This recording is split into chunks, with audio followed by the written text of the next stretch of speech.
Welcome, dear listener, to this journey through the culinary landscape of medieval times. As you settle in for a moment of calm and relaxation, I invite you to share in the comments where in the world you're listening from and what time of day it is for you right now. I always love seeing how far our community of night owls stretches. If you enjoy immersing yourself in the rich tapestry of history to unwind, consider subscribing for more soothing stories like this.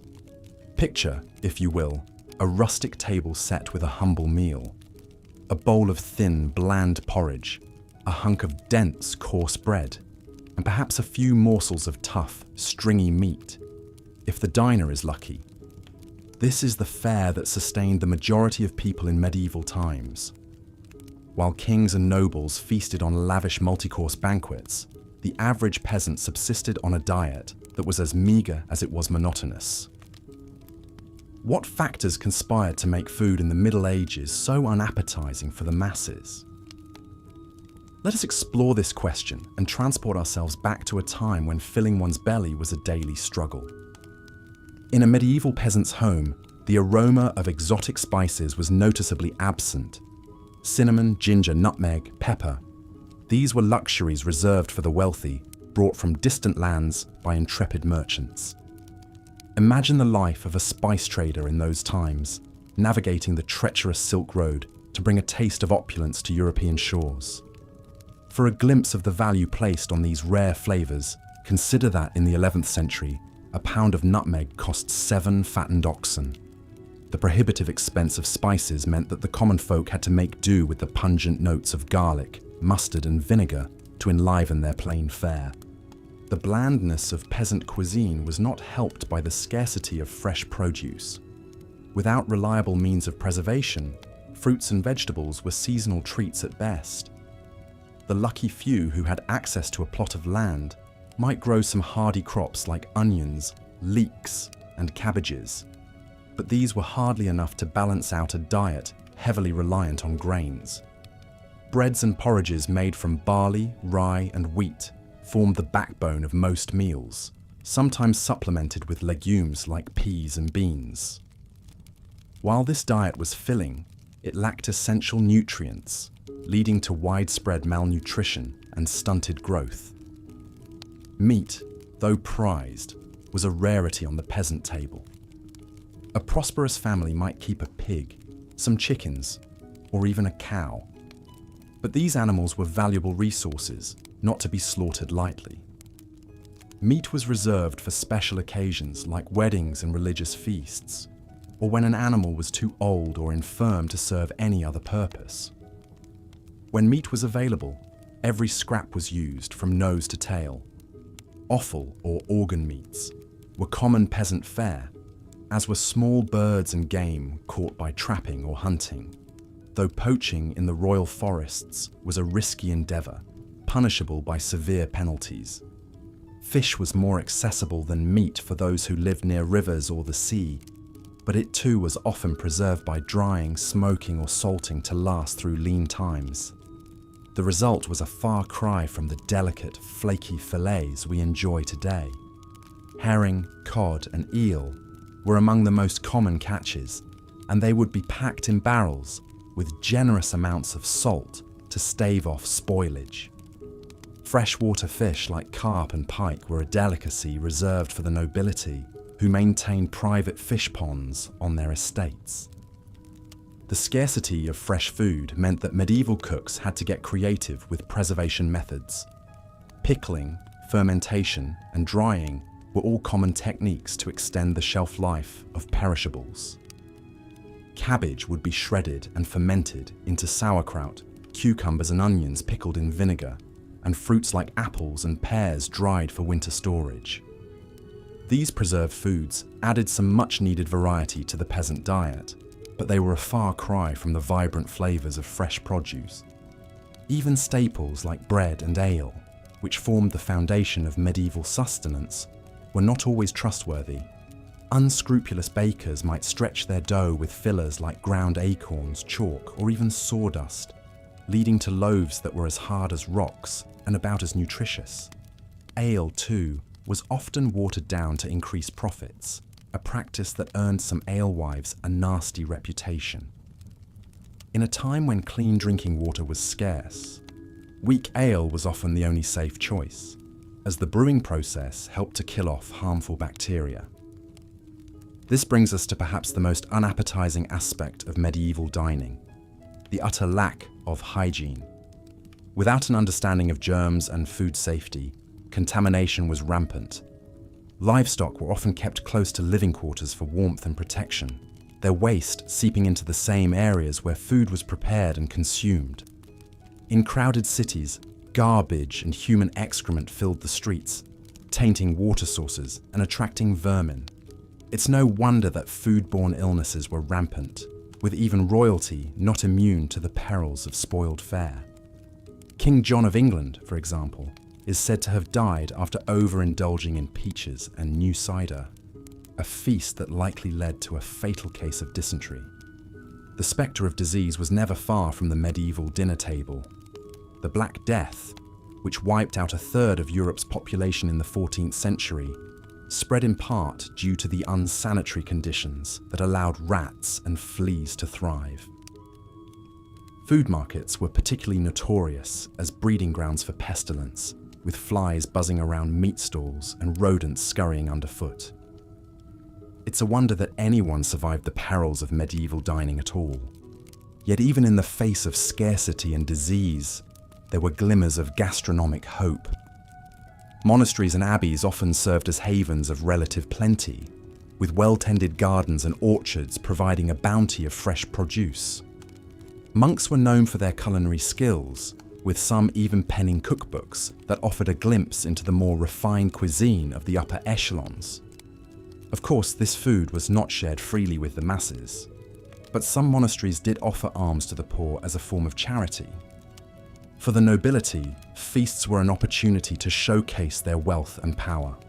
A royal banquet might feature dozens of dishes, from roast swan and peacock to delicate pasties and sweetmeats.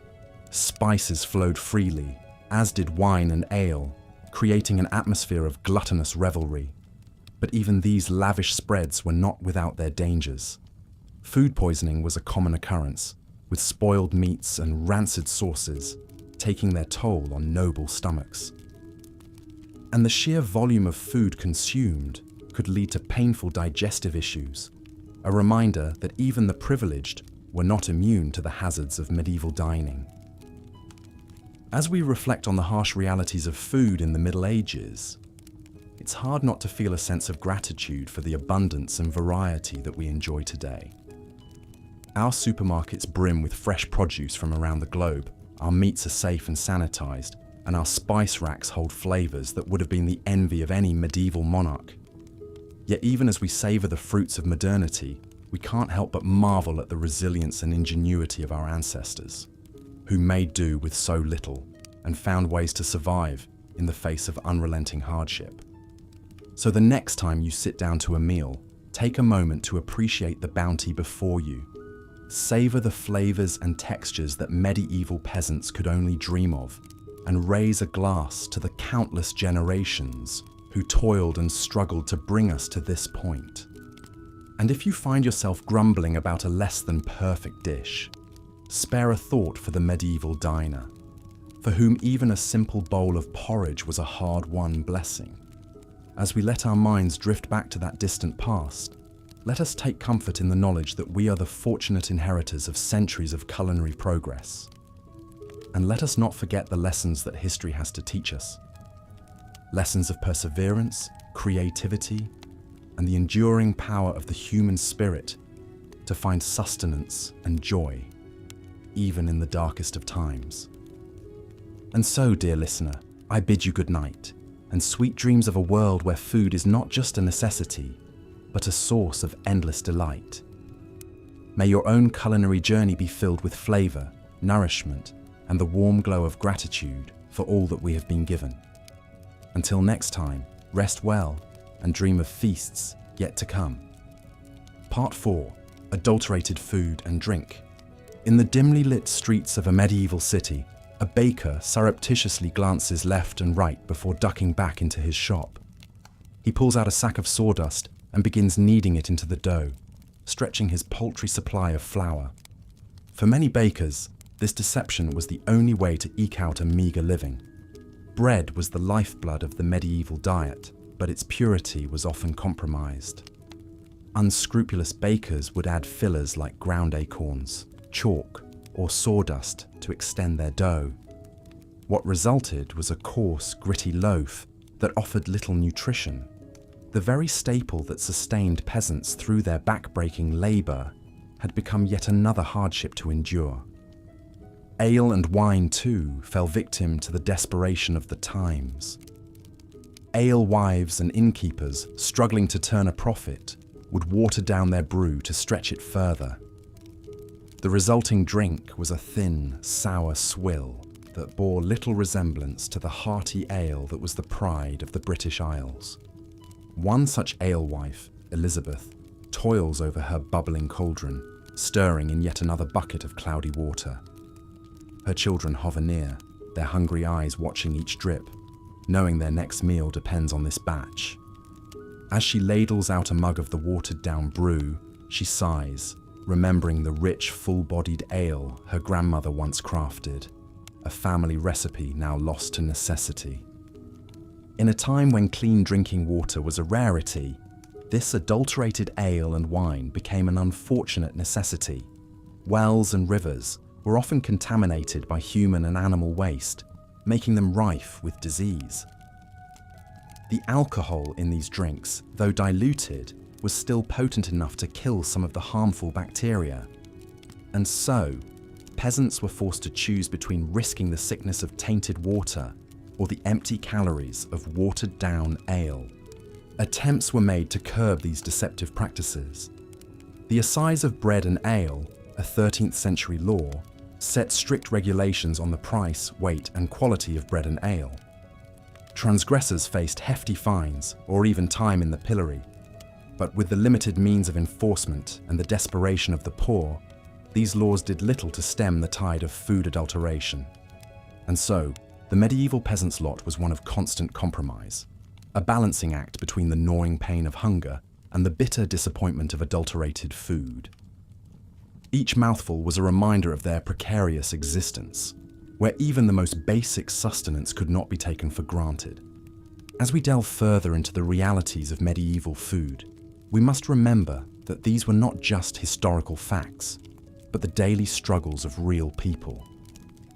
In our next chapter, we'll explore how the very spaces in which they lived contributed to the challenges they faced in securing a decent meal.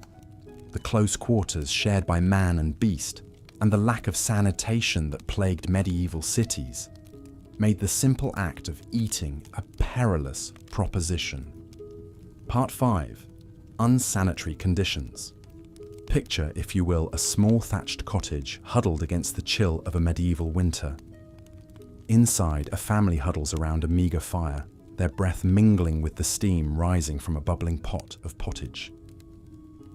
In the corner, a pig roots through the rushes, covering the dirt floor.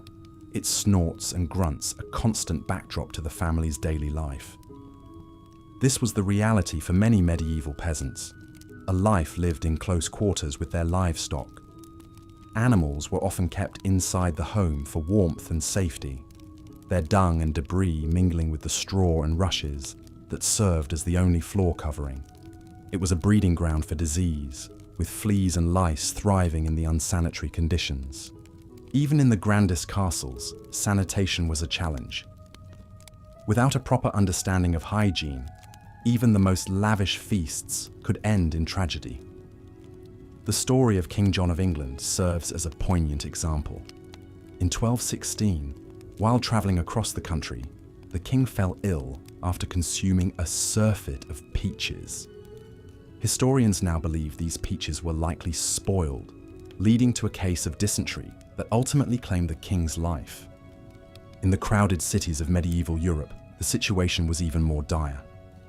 Narrow streets were choked with garbage and human waste, tainting the air and seeping into the water supply. In London, the River Thames served as both a source of drinking water and a dumping ground for the city's refuse. It's little wonder that disease ran rampant, with outbreaks of dysentery, typhoid, and even the dreaded Black Death. The Black Death, which swept through Europe in the 14th century, was in part able to spread so quickly and claim so many lives due to the unsanitary conditions of medieval cities. Fleas, carried by the rats that thrived in the filth, became the unwitting harbingers of the plague, spreading the disease from person to person with terrifying efficiency. For the average peasant, there was little escape from these unsanitary conditions. They lived and died amidst the filth, their bodies weakened by malnutrition and constant exposure to disease. Even the simple act of eating, which should have been a source of nourishment and comfort, became a gamble with every bite. As we consider these realities, it's easy to feel a sense of despair for the plight of the medieval peasant. But amidst this darkness, there were glimmers of light. The kindness of neighbours sharing what little they had, the solace found in faith and community. In our next chapter, we'll explore how the church, despite its own role in the hardships of the time, also offered a measure of relief and hope to the hungry and the downtrodden. Part 6. The influence of the church. The tolling of church bells marked the rhythm of life in medieval Europe. For peasants toiling in the fields, these peals signalled not just the call to prayer, but also a reprieve from the unrelenting demands of their work and their hunger. In a world where so much was uncertain, the church stood as a bastion of stability and authority.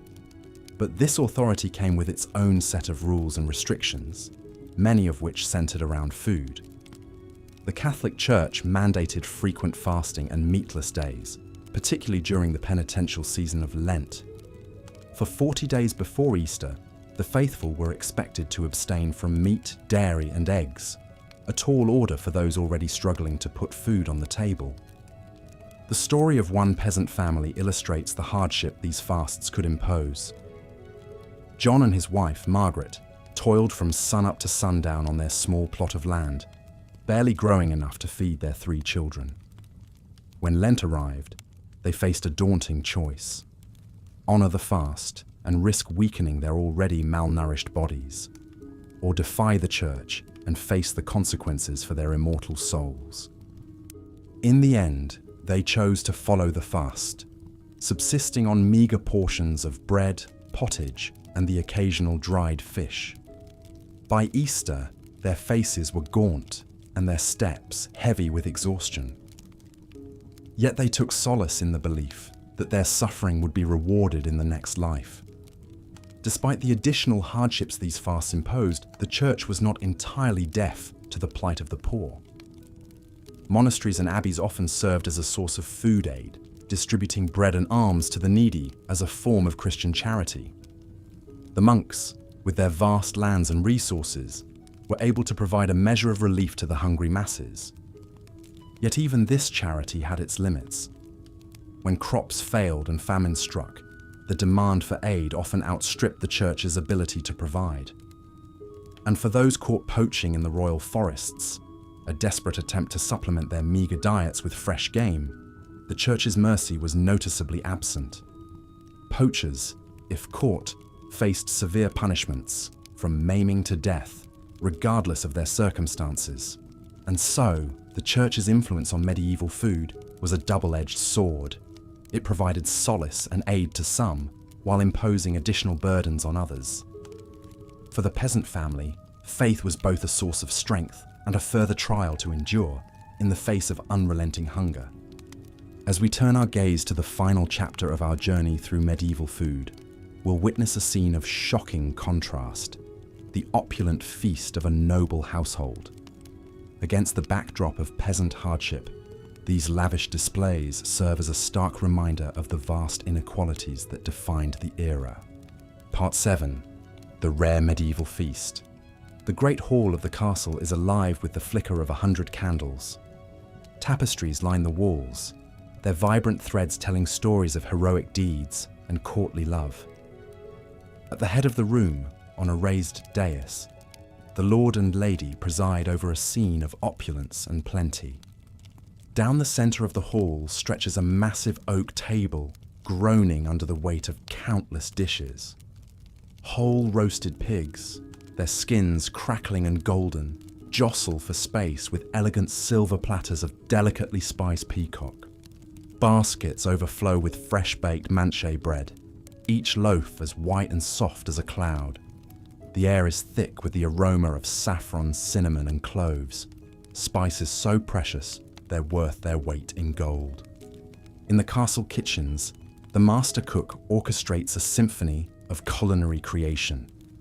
He barks orders at his underlings, who scurry to baste the meats, stir the pots, and plate the elaborate subtleties, sugar sculptures crafted into fanciful shapes of castles and unicorns.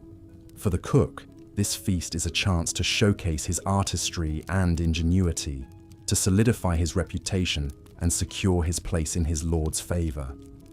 As the feast progresses, the diners gorge themselves on a seemingly endless parade of dishes.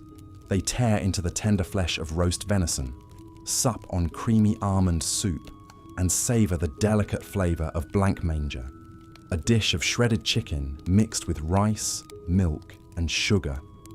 They wash it all down with goblets of richly spiced wine and frothy ale. But even amidst this revelry, there are reminders of the precariousness of medieval life. A noblewoman, her face flushed with wine, suddenly pales and excuses herself from the table, her stomach churning from the richness of the food. A knight, his teeth rotting from the sugary delicacies, bites into a particularly tough piece of meat and winces in pain. And hovering at the edges of the hall, the serving staff watch the excesses of their betters with a mixture of envy and resentment. They know that tomorrow they'll be back to their usual fare of coarse bread and thin gruel. The memory of this feast, a taunting reminder of the gulf between their world and that of their masters. As the last plates are cleared and the final crumbs are swept away, we're left to ponder the stark contrasts of medieval food. For the nobility, feasts were a display of wealth, status, and power, a chance to revel in the finest delicacies the land had to offer. But for the vast majority, food was a daily struggle, a constant battle against scarcity, adulteration, and disease. In our modern world of abundance and choice, it's easy to forget the hardships faced by our medieval ancestors. But by understanding their struggles, we gain a deeper appreciation for the comforts we enjoy today. As we sit down to our own meals, let us take a moment to savor not just the flavors on our tongues, but the hard-won progress that allows us to eat with such ease and variety. And so, as we close the book on this exploration of medieval food, let us do so with a sense of gratitude and perspective.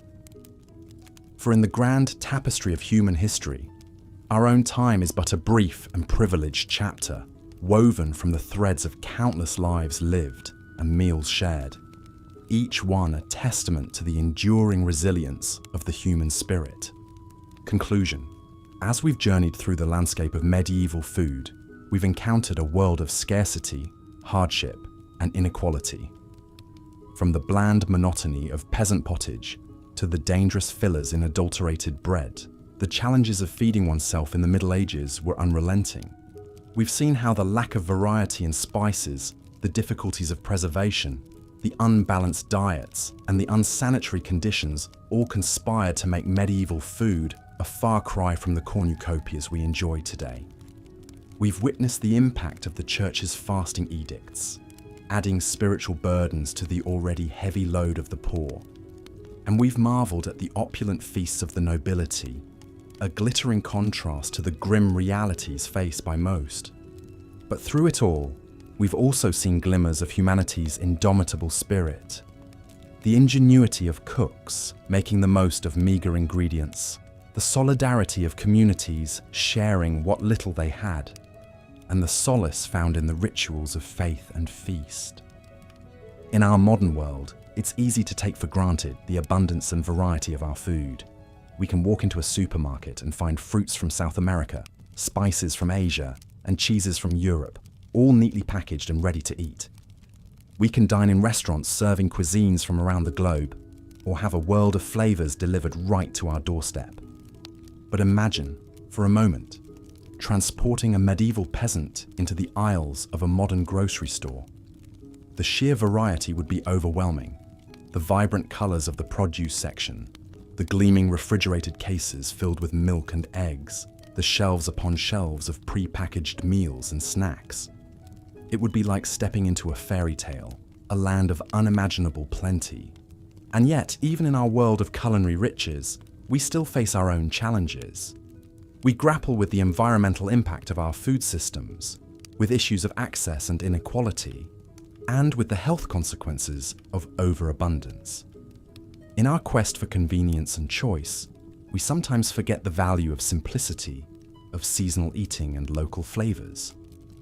Perhaps then, there are lessons to be learned from our medieval ancestors, even as we appreciate how far we've come. We can embrace the joy of sharing a meal with loved ones, the satisfaction of a dish made with care and creativity. We can remember the value of preserving and cherishing the bounty of the earth, rather than taking it for granted. And most of all, we can approach our own meals with a sense of gratitude and wonder, recognizing the incredible journey that food has taken to reach our plates. From the sun-drenched fields, to the bustling kitchens, to the warmth of our own tables.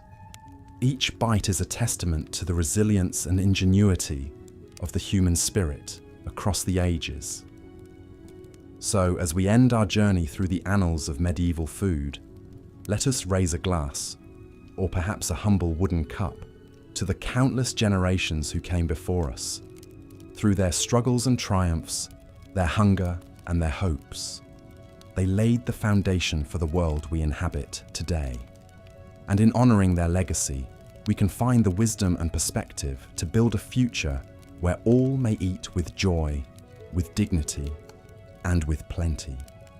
As the royal cook bustled about the castle kitchens preparing an extravagant feast, most of his fellow countrymen could only dream of such opulence. For the serf toiling in the fields, a meal was a simple affair of coarse bread and pottage, a thin stew of whatever vegetables or scraps could be found. On a good day, there might be a bit of salted pork or dried fish to add some flavor to the gruel-like mix. But more often than not, it was a bland and unsatisfying fare that left the belly only half full. The life of a peasant in medieval times was one of unrelenting hardship, and nowhere was this more apparent than in their daily sustenance. While the nobles dined on exotic dishes, flavored with costly spices from far-off lands, the common folk subsisted on a diet that was as monotonous as it was meager. But even the privileged were not immune to the perils of medieval food. The lavish feasts that were the hallmark of aristocratic life often came with a hidden cost. With no means of refrigeration, food spoilage was a constant threat, and many a noble fell ill, or even died from consuming contaminated fare. The very excesses that were meant to showcase their wealth and status could prove to be their undoing. Such was the fate of King John of England, whose untimely death in 1216 was attributed to a surfeit of peaches. As the story goes, the king was travelling through the town of King's Lynn when he was seized by a terrible case of dysentery. Some say it was brought on by the rich food he had consumed at a nearby abbey, while others blamed the peaches he had eaten with relish. Whatever the cause, the king's condition quickly worsened, and he died a few days later, his reign cut short by a humble fruit. It is a testament to the precariousness of life in the Middle Ages that even the most powerful and privileged were not safe from the dangers that lurked in their food. For the vast majority of people, however, the risks were even greater. In a world where hunger was a constant companion, the temptation to eat spoiled or contaminated food was often too great to resist. This was especially true in times of dearth, when crops failed and food was scarce. During these lean years, people would resort to eating whatever they could find, even if it meant risking their health or even their lives. Acorns, grass, and other wild plants were often ground into a coarse flour to make bread. while animals that had died of disease were sometimes consumed out of desperation. Even in the best of times, medieval food was often adulterated in ways that would be unthinkable today. Unscrupulous bakers would stretch their dough with fillers like sawdust or chalk, while brewers would water down their ale to increase their profits. Such practices were not only dishonest, but also dangerous, as they could lead to serious illness or even death. The alewife, who sold her brew in the village tavern, was a common figure in medieval life, and one who often bore the brunt of the community's suspicions and resentments. If her ale was weak or sour, she might be accused of adulterating it with noxious substances, or even of practicing witchcraft. In a world where superstition held sway, the line between a bad batch of ale and a deadly poison was often blurred.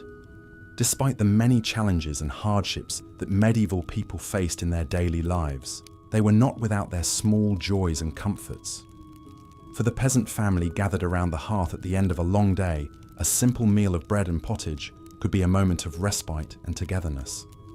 And for the monks and nuns who dedicated their lives to prayer and service, the austere diet prescribed by their religious orders could be a source of spiritual nourishment and discipline. But even in the monasteries and abbeys that dotted the medieval landscape, food was not always a source of comfort or sustenance. During the holy season of Lent, when Christians were expected to fast and abstain from meat, the already limited diets of the religious orders would be further restricted. For 40 long days, they would subsist on little more than bread, water, and the occasional vegetable or fish. For some, this period of deprivation was a welcome opportunity to focus on their spiritual lives and to draw closer to God.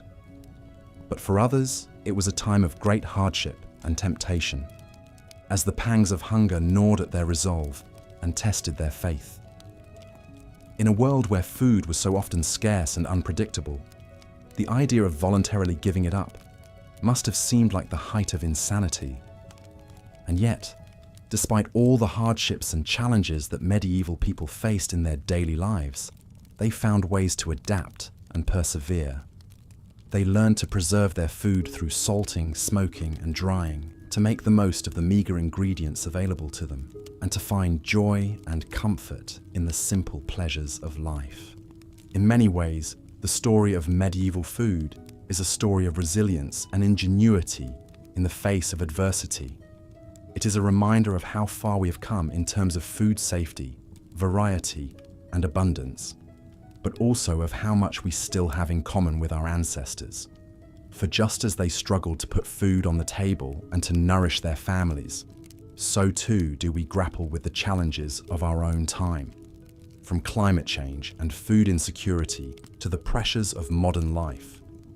As we sit down to our own meals, laden with a dizzying array of flavors and ingredients from all corners of the globe, it is easy to forget the hardships and sacrifices that have brought us to this point. But by understanding the history of our food and the ways in which it has shaped our culture and our identity, we can gain a greater appreciation for the abundance and diversity that we enjoy today.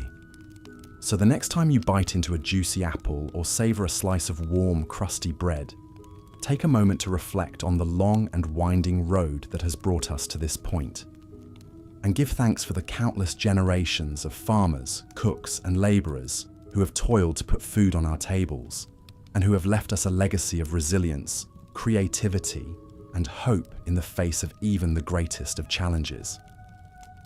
Perhaps if a medieval peasant were to somehow be transported to a modern grocery store, they would be overwhelmed by the sheer abundance and variety of food available. They might marvel at the exotic fruits and vegetables from far-off lands, the gleaming displays of meat and fish, and the aisles upon aisles of packaged and processed foods. But they might also feel a sense of unease or even distrust, wondering at the hidden costs and compromises that have made such abundance possible.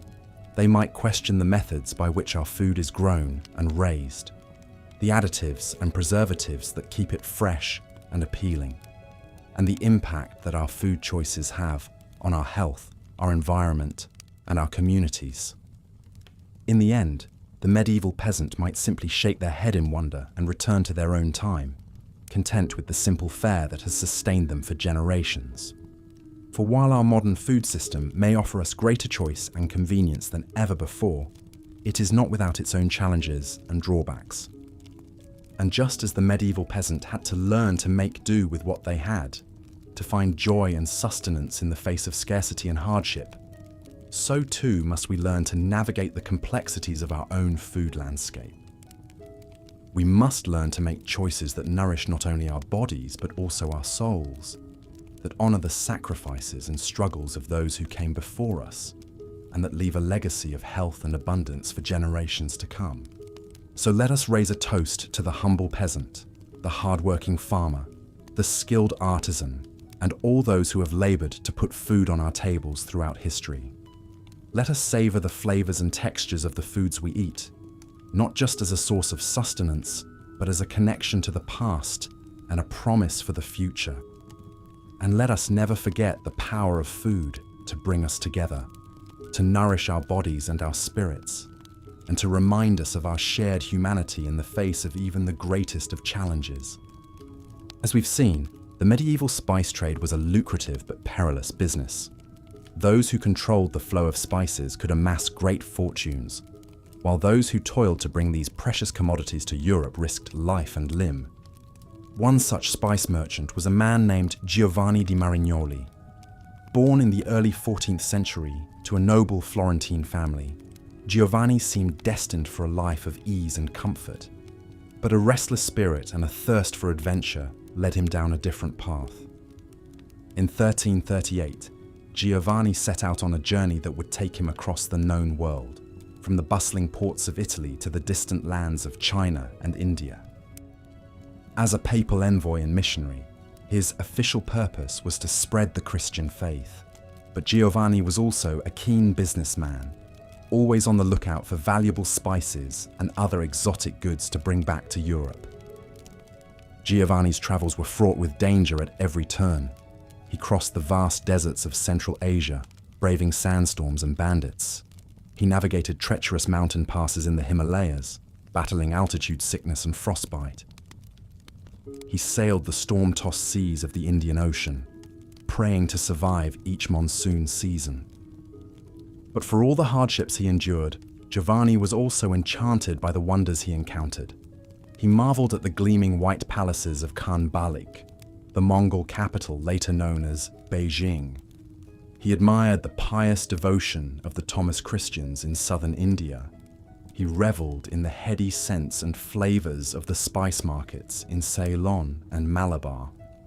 Along the way, Giovanni gathered a rich cargo of cinnamon, pepper, cloves, and nutmeg, carefully packed in chests to protect them from moisture on the long journey home.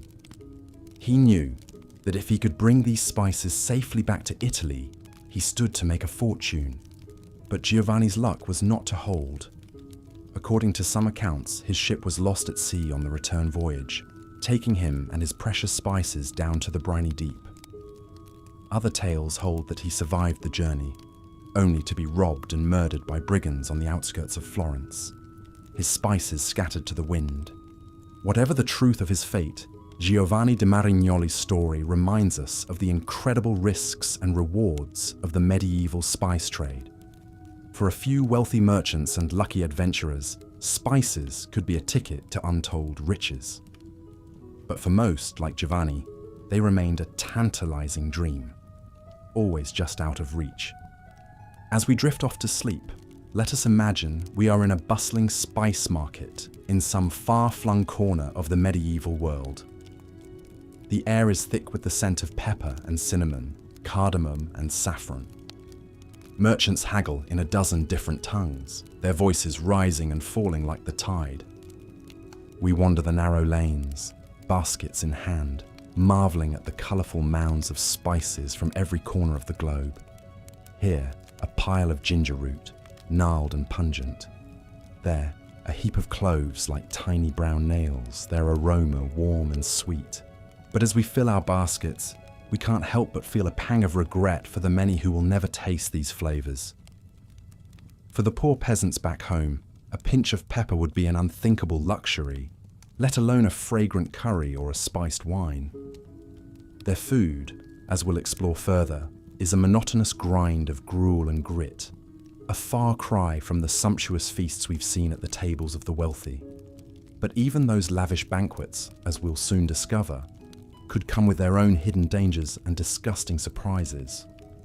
So let us savor this imagined abundance, this rare sensory delight, as we drift deeper into dreams.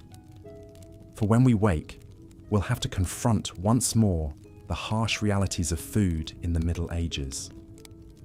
Realities that made filling one's belly a daily battle for princes and paupers alike. The scarcity and hardship that defined medieval food for the masses extended even to the staples that formed the backbone of their diets. Bread, the most basic and universal of foods, was often a coarse, unappetizing loaf that would be nearly unrecognizable today. For poorer peasants, bread was made from lower quality grains, like barley, rye, and even beans or chestnuts in times of shortage. This resulted in dense, dark loaves that were difficult to digest and provided little nutrition. The bread was often full of gritty impurities from poor milling techniques, and it would quickly go stale or mouldy in the damp conditions of many peasant homes. Even for slightly better off peasants who could afford wheat bread, the end product was a far cry from the fluffy, leavened loaves we enjoy today. Leavening agents like yeast were expensive and hard to come by, so most bread was unleavened flatbread, similar to modern pita. These flatbreads would be baked on a hearthstone or dried in the sun, resulting in a hard, cracker-like consistency. The quality of bread was so important that it was often used as a marker of social class. The whitest, finest loaves made from pure wheat flour were reserved for the nobility, while the greyish-brown loaves of the peasantry were derided as black bread. In some regions, strict laws even prohibited commoners from consuming white bread, reserving it as a privilege of the elite. One figure who stood out in the history of medieval bread production was the 12th century mystic Saint Hildegard of Bingen. Born into a noble family in what is now Germany, Hildegard entered the monastic life as a young girl and rose to become the abbess of her own community. In addition to her visionary spiritual writings and musical compositions, Hildegard was renowned for her knowledge of herbalism and natural medicine. She wrote extensively about the properties of grains and the importance of proper nutrition, even at a time when such ideas were not widely understood. In her treatise Physica, Hildegard described spelt, an ancient grain closely related to wheat, as the best grain for human consumption. She believed that spelt bread nourished the body and enhanced longevity, while cautioning against the consumption of raw cereals as damaging to health. Hildegard put her knowledge into practice, overseeing the extensive agricultural lands and bakery of her abbey. Under her guidance, the nuns of Bingen produced high-quality spelt bread that was distributed to the sick and poor in the surrounding community. Though spelt was still a luxury commodity out of reach for most peasants, Hildegard's advocacy of it as a healthier alternative to common wheat was remarkably prescient. Modern nutritional science has vindicated many of her claims, showing spelt to be higher in protein and easier to digest for many people than highly processed modern wheat. The life and work of Hildegard of Bingen provides a glimpse into the crucial role that bread played in medieval society, not just as a staple food, but as a symbol of social status and a potential tool for healing. Her teachings, informed by a holistic understanding of the connection between food and health, foreshadowed modern ideas about nutrition and wellness. Despite the efforts of visionaries like Hildegard, bread for most people in the Middle Ages remained a coarse, bland staple that was often scarce. The unequal distribution of this basic necessity was just one more way in which the stark class divides of medieval society manifested in its food culture. For the poorest peasants, even the meagre comfort of a regular supply of bread could be stripped away by the cruel twists of fate and weather. In times of drought, flood, or blight, when grain crops failed, the spectre of famine loomed large over medieval communities.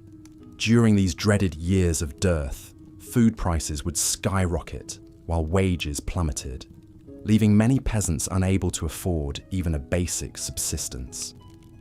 With no social safety net to rely on, the poorest were left to starve or resort to desperate measures like eating bark, grass, or even cannibalism in the most extreme cases. One of the worst famines to strike medieval Europe was the Great Famine of 1315 to 1322. A catastrophic confluence of factors, including climate change, crop failures, and the economic fallout of endless wars, plunged the continent into a 7-year period of starvation and misery. Chronicles of the time paint a grim picture of the suffering endured by the common people. Men ate dogs, horses, cats, and other unclean things, wrote the Flemish monk William of Nangis. Some men, it was said, compelled by hunger, ate the bodies of executed criminals, and some poor people even ate their own children. The famine hit the Low Countries and Scandinavia particularly hard, with mortality rates as high as 10 to 25% in some regions. In the German city of Erfurt, the famine years saw an average of 16 deaths per day, compared to just 2 per day in normal times. Even in the best of times, the threat of hunger was never far away for medieval peasants. Their precarious existence, always at the mercy of the elements and the whims of their lords, meant that food insecurity was a constant companion. The grim reality of famine cast a long shadow over the medieval world, serving as a reminder of the fragility of life in an era before modern agriculture and social welfare. It was a world where even the most basic necessity of bread could not be taken for granted, and where the spectre of starvation lurked just one bad harvest away. As we continue our journey through the culinary landscape of the Middle Ages, we'll see how this pervasive scarcity and insecurity shaped not just the diets, but the entire worldview of medieval people. In a time when a full belly was a luxury and a stale crust a treasure, food took on a significance that is hard to imagine from our modern vantage point of abundance and choice. But first, let's turn our attention to another staple of the medieval diet that was scarcely more appetizing than the era's bread: meat. For all but the wealthiest nobles, meat was a rare treat reserved for special occasions. And when it did appear on the menu, it often came in forms that would turn the stomachs of modern diners. In the absence of refrigeration, medieval people had to rely on a variety of preservation methods to keep meat from spoiling. Salting was the most common technique, with heavily salted meats being a staple of winter diets. But the salt itself was often of poor quality, full of impurities that could make the meat taste bad or even cause illness. Smoking and drying were also used to preserve meats, particularly in the form of sausages and hams. These could keep for longer periods, but would become hard and unappetizing over time, with a texture more akin to leather than to the juicy, tender meats we enjoy today. For most peasants, meat usually meant tough, stringy cuts from older animals that were no longer useful for milk or labor. Beef was rarely eaten by commoners, as cattle were simply too valuable to slaughter. Pork and poultry were somewhat more common, but were still luxury items for most. The type and amount of meat in medieval diets varied significantly by region and social status. In Slavic regions and parts of Scandinavia, people largely relied on freshwater fish rather than terrestrial meat. Hunting was a cherished privilege of the nobility, who jealously guarded their exclusive rights to venison and other game meats. One vivid glimpse into the inequality of medieval meat consumption comes from the records of King Richard II's cooks in the late 14th century. For a single royal feast in 1387, the kitchens prepared 2,000 chickens, 400 sheep, 500 stags, and 1,000 little pigs. Fare fit for a king indeed. In contrast, a peasant family might expect to eat meat only a handful of times per year, usually on major religious holidays like Christmas and Easter. Even then, the cuts would be meagre and have been scrupulously saved for months. But for one brief moment in the history of medieval England, the humble peasantry got a taste of the bounty usually reserved for their betters. In the aftermath of the Black Death, which killed up to half the population in the mid-14th century, the massive labour shortage gave surviving peasants newfound bargaining power. With fewer mouths to feed and a surplus of land, many peasants found themselves in the novel position of being able to demand higher wages and better living conditions.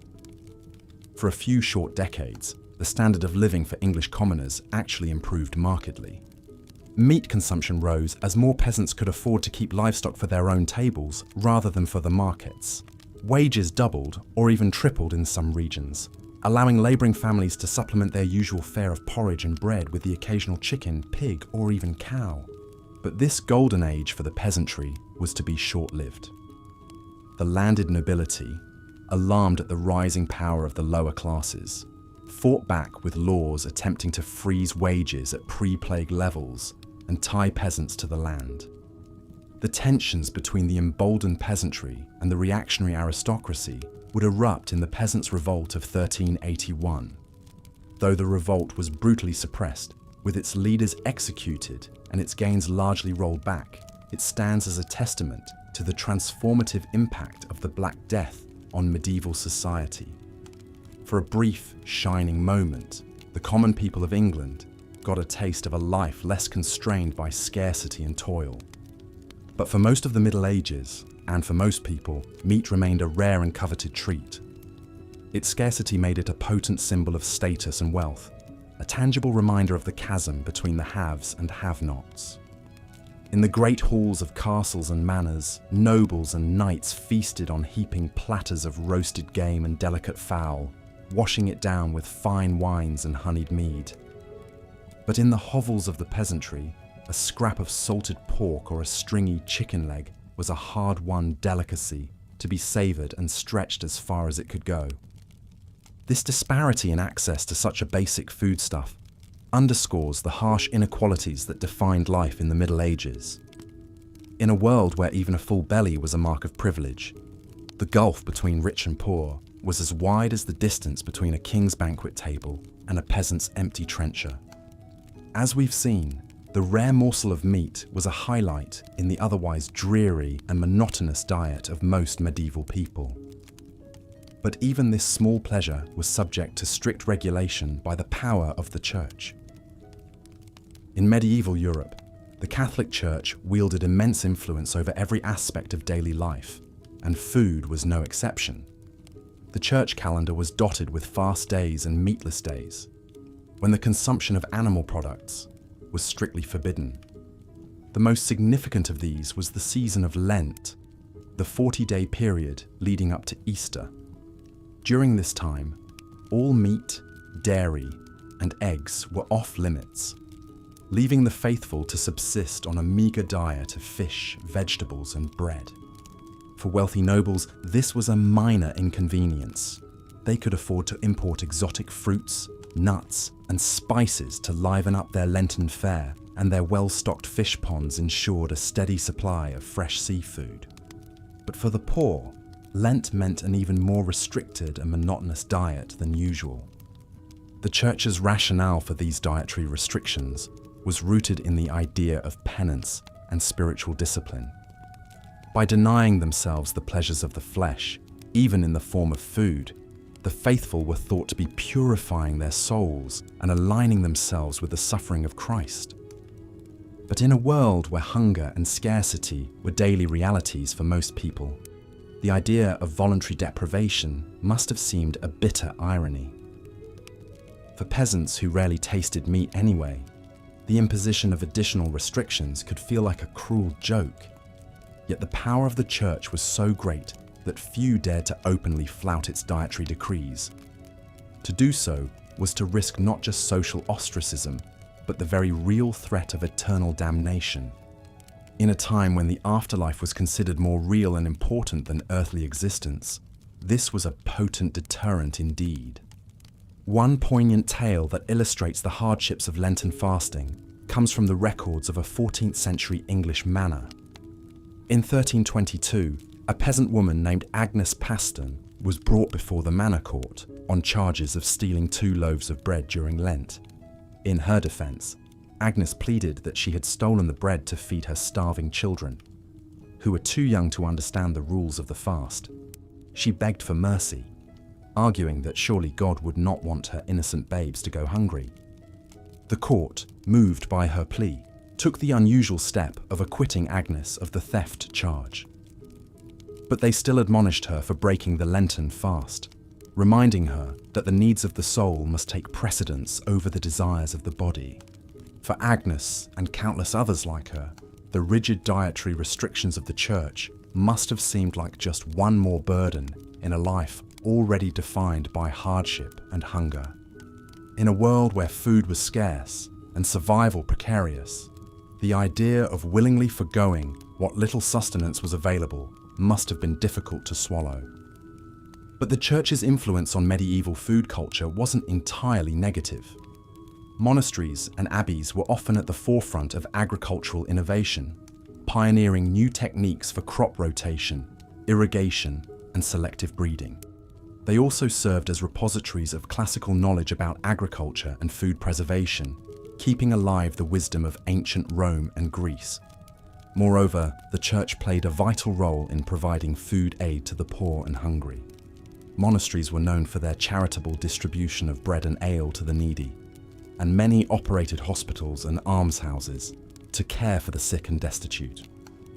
In a time before social welfare programs or organized charity, the church was often the only safety net available to the most vulnerable members of society. Its teachings about the virtues of charity and the sin of gluttony helped to create a moral imperative for those with means to share their bounty with the less fortunate. Of course, this charity was often mixed with a hefty dose of paternalism and moral judgment.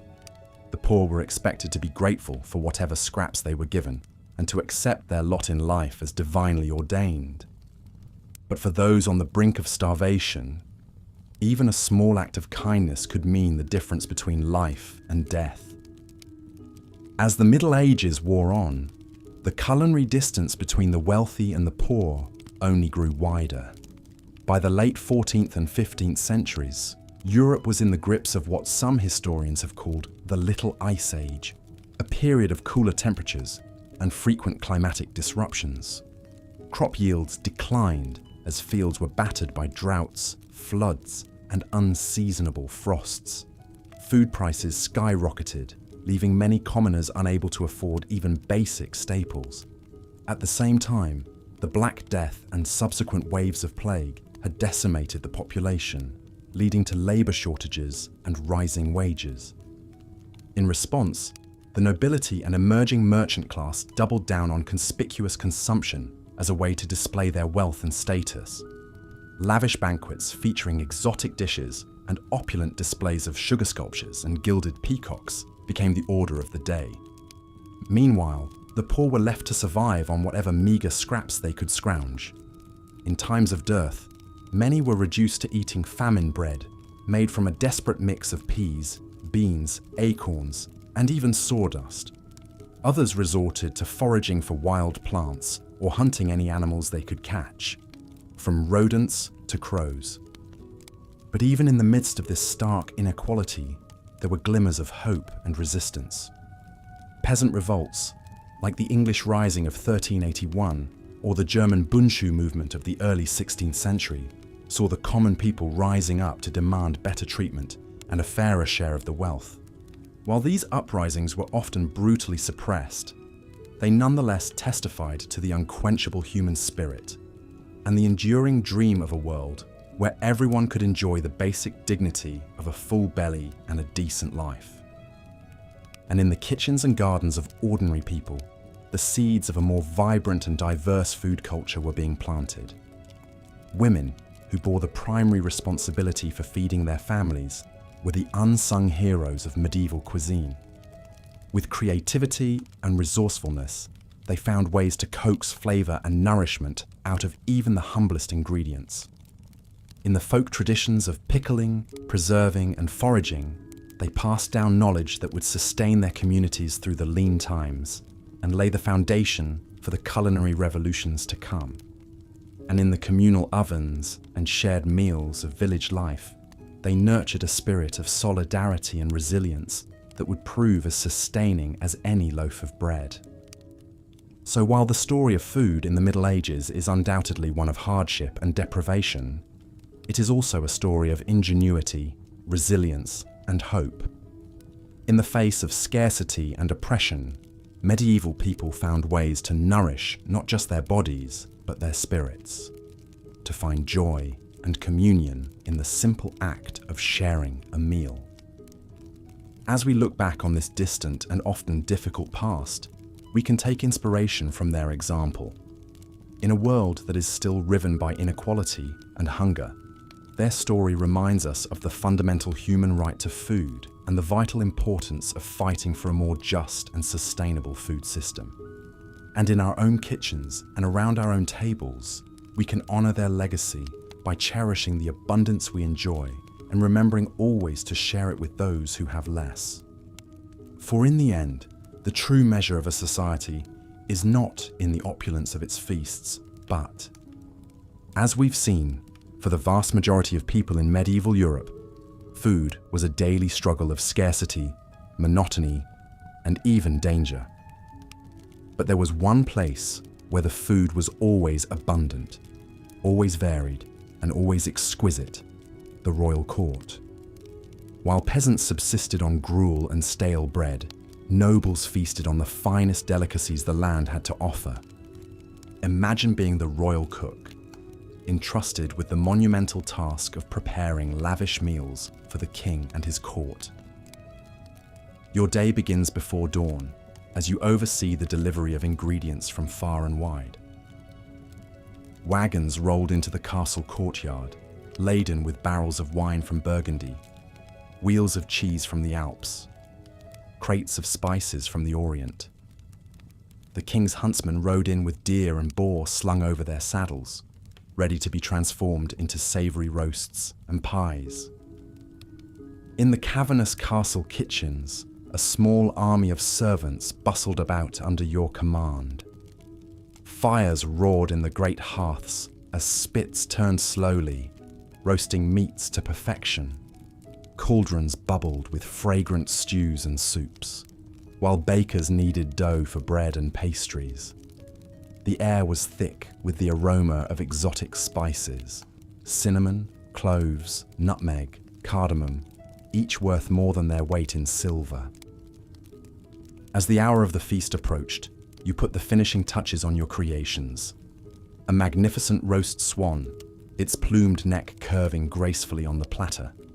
A gleaming aspic, studded with gems of fruit and topped with gold leaf. A towering subtlety in the shape of the king's coat of arms, painted in vibrant hues. Each dish was a work of art, crafted to delight the eye as much as the palate. When at last the noble guests filed into the great hall and took their seats, it was time for your masterpieces to be unveiled. Servants paraded the platters in, presenting each to the high table with a flourish. The guests oohed and ahed as they were served, marveling at the bounty before them. For a few glorious hours they dined like gods, sampling delicacies from every corner of the known world. But even here, in the rarefied realm of the royal court, the spectre of illness lurked behind the splendor. For all their expense and artistry, even the most sumptuous dishes could harbor deadly spoilage. And the sheer excess of the feast often led to overindulgence, as nobles gorged themselves far past the point of satisfaction. It was not unheard of for a courtier to literally eat himself to death, felled by his own gluttony. So, while the royal feast may have stood in stark contrast to the meagre rations of the common folk, it was not without its own perils. In a world without refrigeration or food safety standards, no one was truly safe from the dangers of the dining table. Rich or poor, the medieval relationship with food was always a precarious one.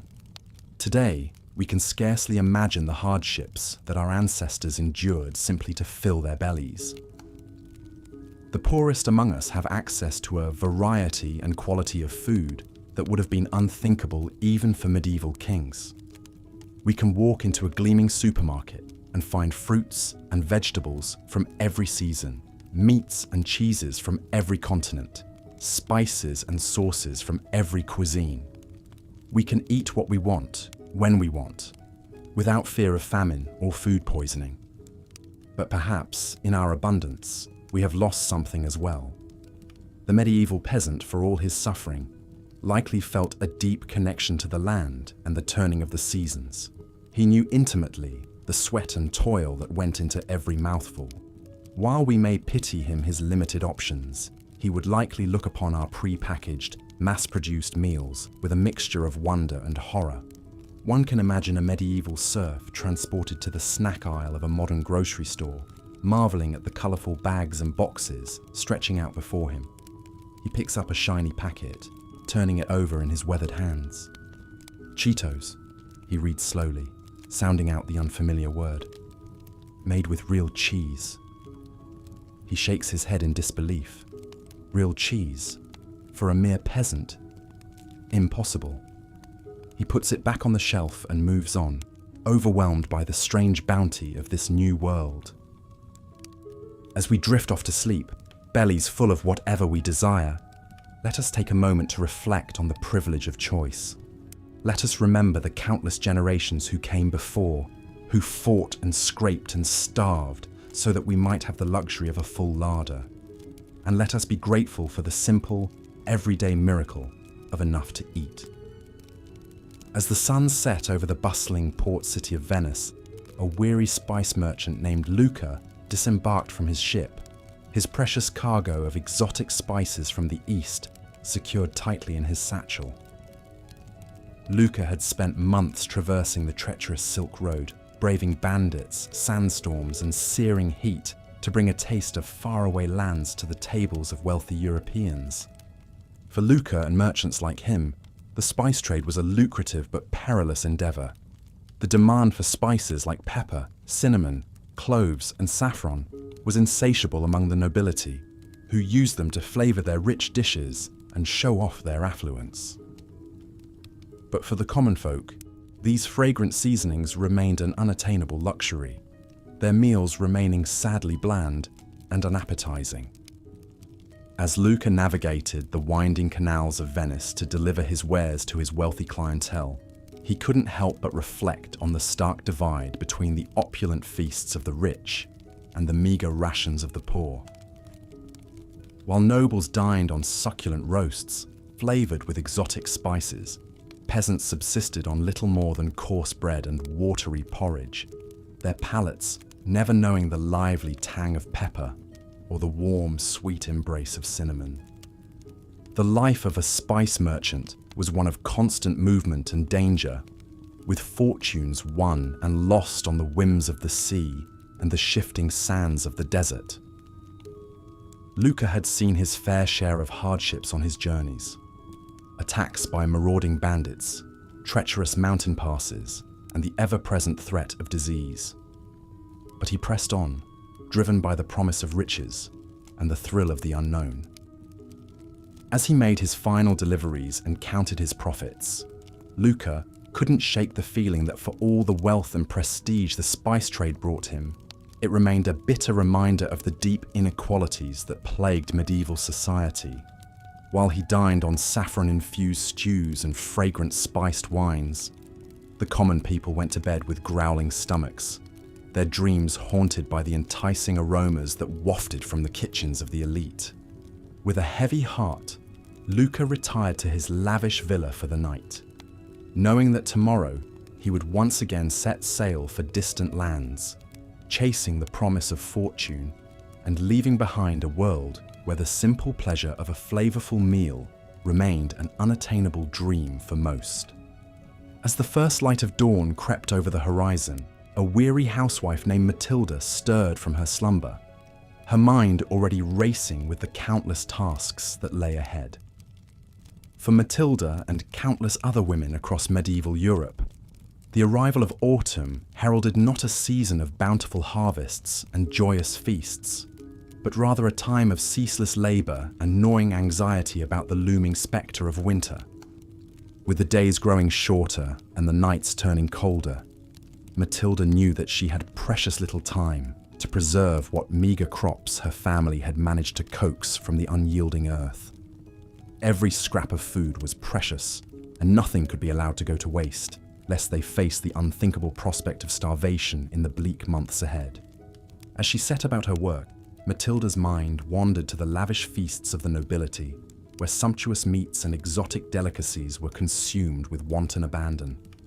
For her and her fellow peasants, such extravagances were little more than cruel jests, taunting reminders of the vast chasm that separated the haves from the have-nots in the rigid hierarchy of medieval society. With calloused hands and an aching back, Matilda toiled from dawn until dusk, salting and smoking what little meat they had managed to raise, pickling vegetables in precious vinegar, and hanging herbs to dry in the rafters. The work was monotonous and exhausting, but she couldn't afford to rest, knowing that every morsel she preserved now could mean the difference between life and death come winter. As the days wore on and the leaves began to turn, Matilda's thoughts turned to the harsh realities that lay ahead. Even with all her hard work, she knew that the winter would be a time of scarcity and hardship, with meals consisting of little more than coarse bread and thin gruel, day after day. The spectre of hunger was a constant companion, lurking just beyond the threshold, waiting to sink its icy claws into the vulnerable and the weak. But even in the face of such bleak prospects, Matilda found solace in the knowledge that her tireless efforts would at least give her family a fighting chance.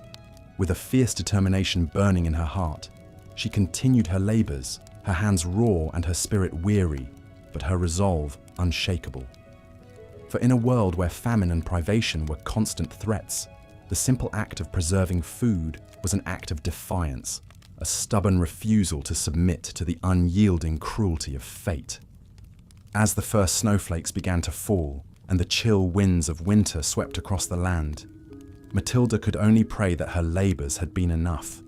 With a heavy heart and an empty larder, she prepared to face the long, dark months ahead, knowing that for her and countless others like her, the struggle for survival was only just beginning. In a grand castle nestled amidst rolling hills and verdant forests, a lavish feast was underway, the great hall filled with the raucous laughter and clinking of goblets as nobles from far and wide gathered to partake in an extravagant display of wealth and power. At the head of the table sat the lord of the manor, his bejeweled fingers tearing into a succulent roast swan, its delicate flesh flavoured with exotic spices from distant lands. All around him, the tables groaned under the weight of countless delicacies, savoury meat pies, rich stews, and decadent pastries, each one a testament to the skill of the castle's master chefs. The air was thick with the aroma of roasting meats and the heady scent of mulled wine, a sensory feast that stood in stark contrast to the meagre rations of the serfs toiling in the fields beyond the castle walls. For these lowly peasants, the very notion of such a feast was little more than a cruel fantasy, a tantalizing glimpse of a world forever beyond their reach. As they huddled in their draughty hovels, their bellies gnawing with hunger, they could only dream of the rich flavors and sumptuous textures that graced the tables of their betters. Their own meals, if they could even be called that, consisted of little more than a thin gruel made from whatever scraps and leftovers they could scrounge together. A few lucky ones might have a meagre crust of bread to gnaw on, but for most, even that was a rare luxury. The thought of meat, let alone the succulent delicacies being devoured by the nobles, was little more than a distant fantasy. As the feast wore on and the wine flowed freely, the nobles grew ever more boisterous, their laughter ringing through the halls and echoing off the stone walls. They traded bawdy jokes and tales of their exploits, their faces flushed with the warmth of the fire, and the satisfaction of their overindulged appetites. But beyond the castle walls, the serfs huddled in their misery, their stomachs cramping with hunger and their hearts heavy with the knowledge that they would likely never know the pleasures of a full belly or a contented smile. For them, life was little more than an endless cycle of backbreaking labor and gnawing hunger, the cruel whims of fate forever conspiring to keep them in their place. As the last embers of the feast's great fires died out and the nobles retired to their plush chambers, the serfs returned to their own meager dwellings, their minds haunted by the tantalizing aromas and raucous laughter that had filled the night air. With heavy hearts and empty stomachs, they settled in for another long, cold night, the spectre of hunger their constant companion and the dream of a better life little more than a cruel, taunting mirage. In the bustling streets of a medieval town, an alewife named Agnes hurried to and fro, her arms laden with jugs of her latest brew. Agnes was a stout, no-nonsense woman who had been brewing ale for as long as anyone could remember. It was a hard life, fraught with long hours and meager profits, but it was the only life she had ever known. As she made her way through the winding alleys, dodging the refuse and filth that littered the streets, Agnes couldn't help but feel a pang of guilt over the shortcut she had taken with her latest batch. Times were tough, and the price of grain had skyrocketed, leaving her with little choice but to stretch her ale with a bit of extra water. It was a risky move, one that could land her in hot water with the local authorities if anyone found out. But what choice did she have? Agnes knew that her customers, mostly hard-working labourers and craftsmen, relied on her ale to provide a brief respite from the drudgery of their daily lives. They craved the rich, hearty flavour and the pleasant buzz that came with a few pints after a long day's work. But with the cost of ingredients eating into her already meagre profits, Agnes had been forced to cut corners wherever she could.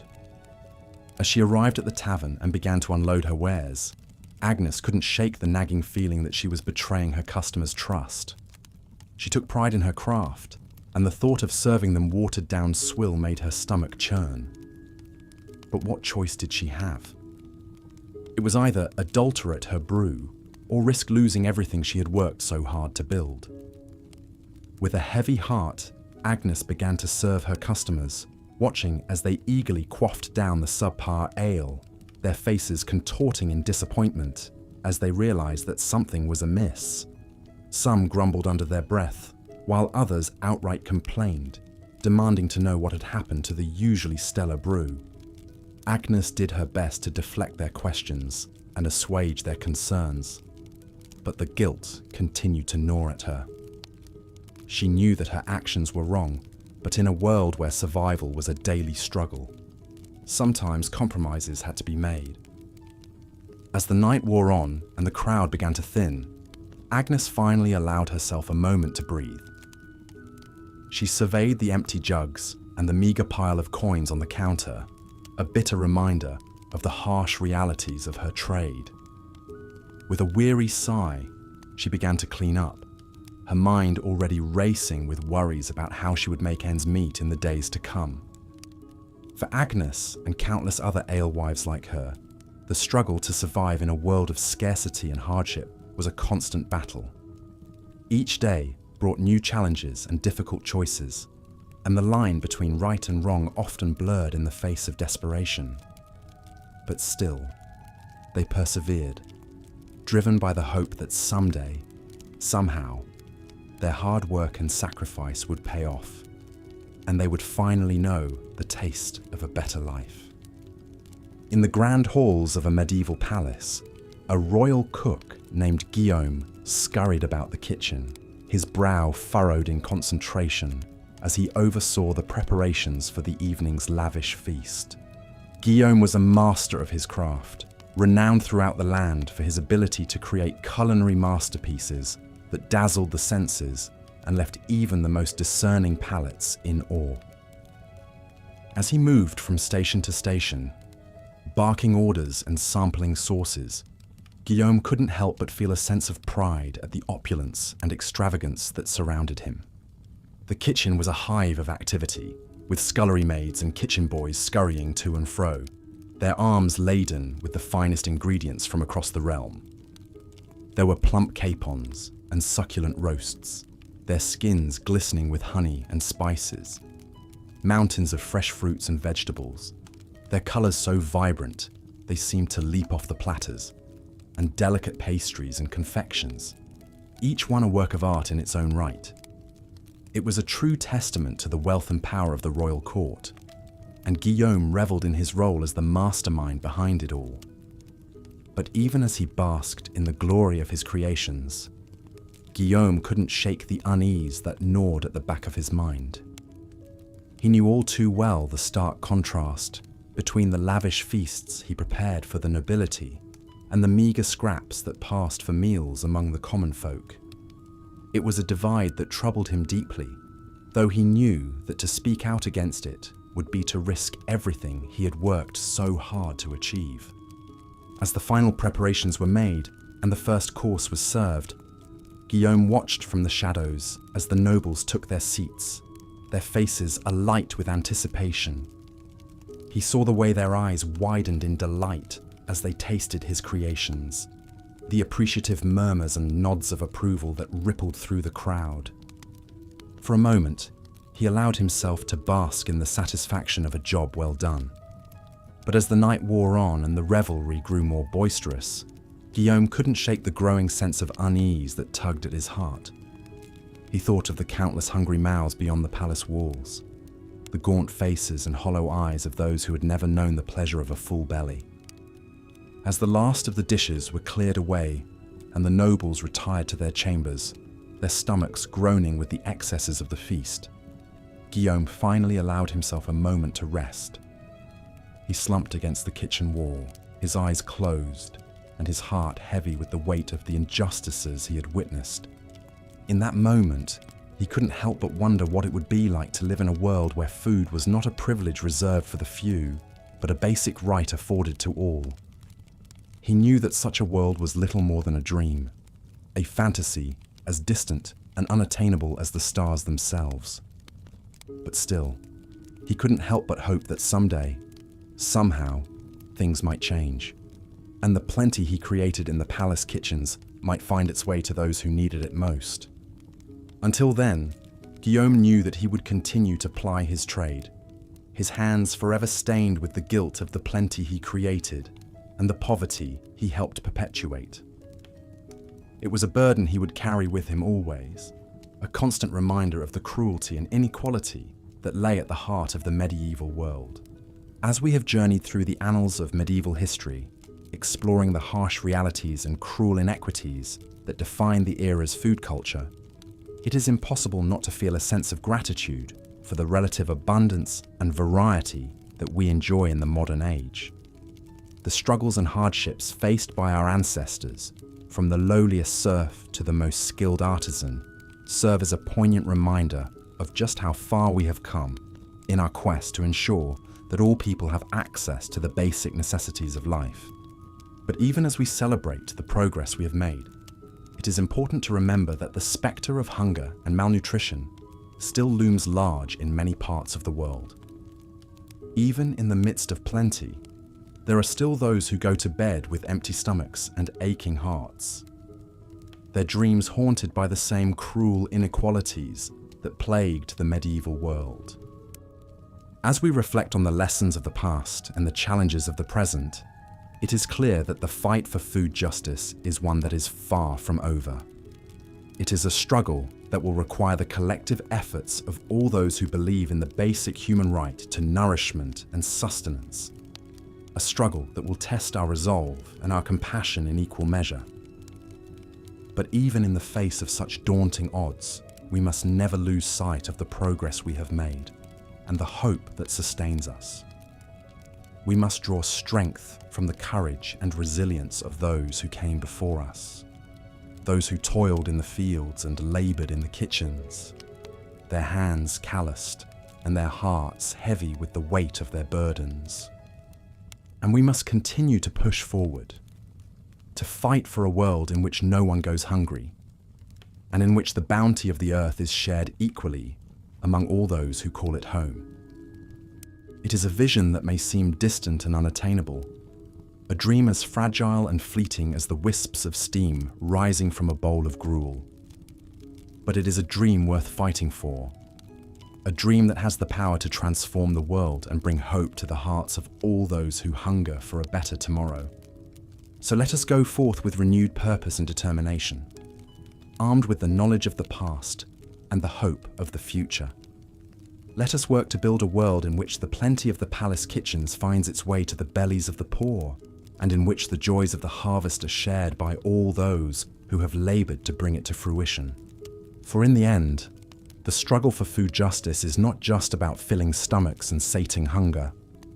It is about the very essence of what it means to be human, about the bonds of compassion and empathy that bind us all together across the gulfs of time and space. It is a struggle that will require all of our strength and all of our courage, but it is a struggle that we cannot afford to lose. So let us go forth with open hearts and willing hands, ready to do our part in the great work of building a world in which all people can know the simple joy of a full belly and a contented smile. For in that world, the legacy of the medieval food culture will not be one of scarcity and deprivation, but one of abundance and hope, a testament to the enduring power of the human spirit to overcome even the darkest of times.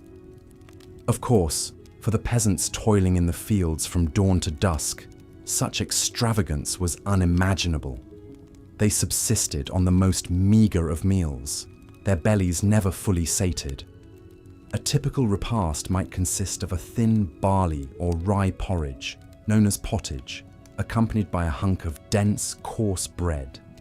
If they were fortunate, they might have a small scrap of hard cheese or a few shriveled peas to add some sustenance.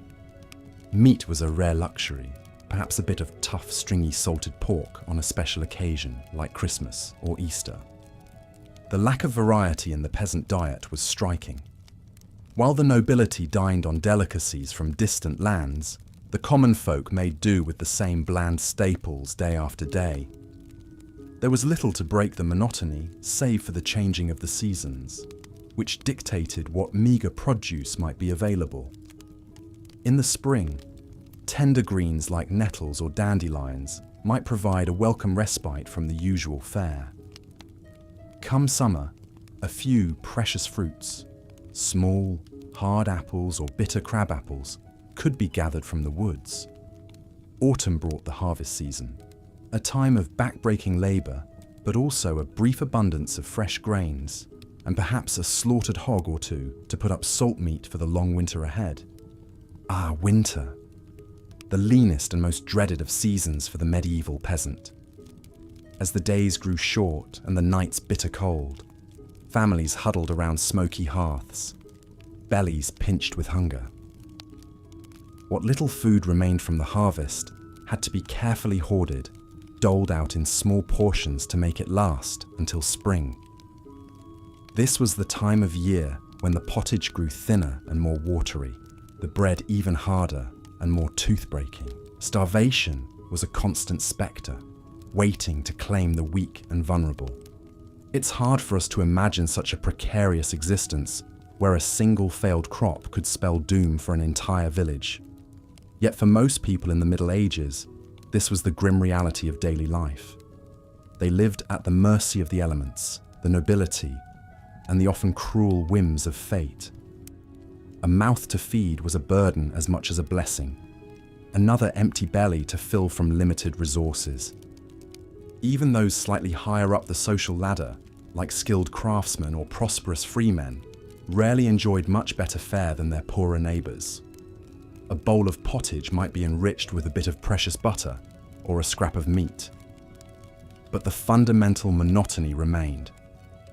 The same could be said for the monks in their abbeys and monasteries.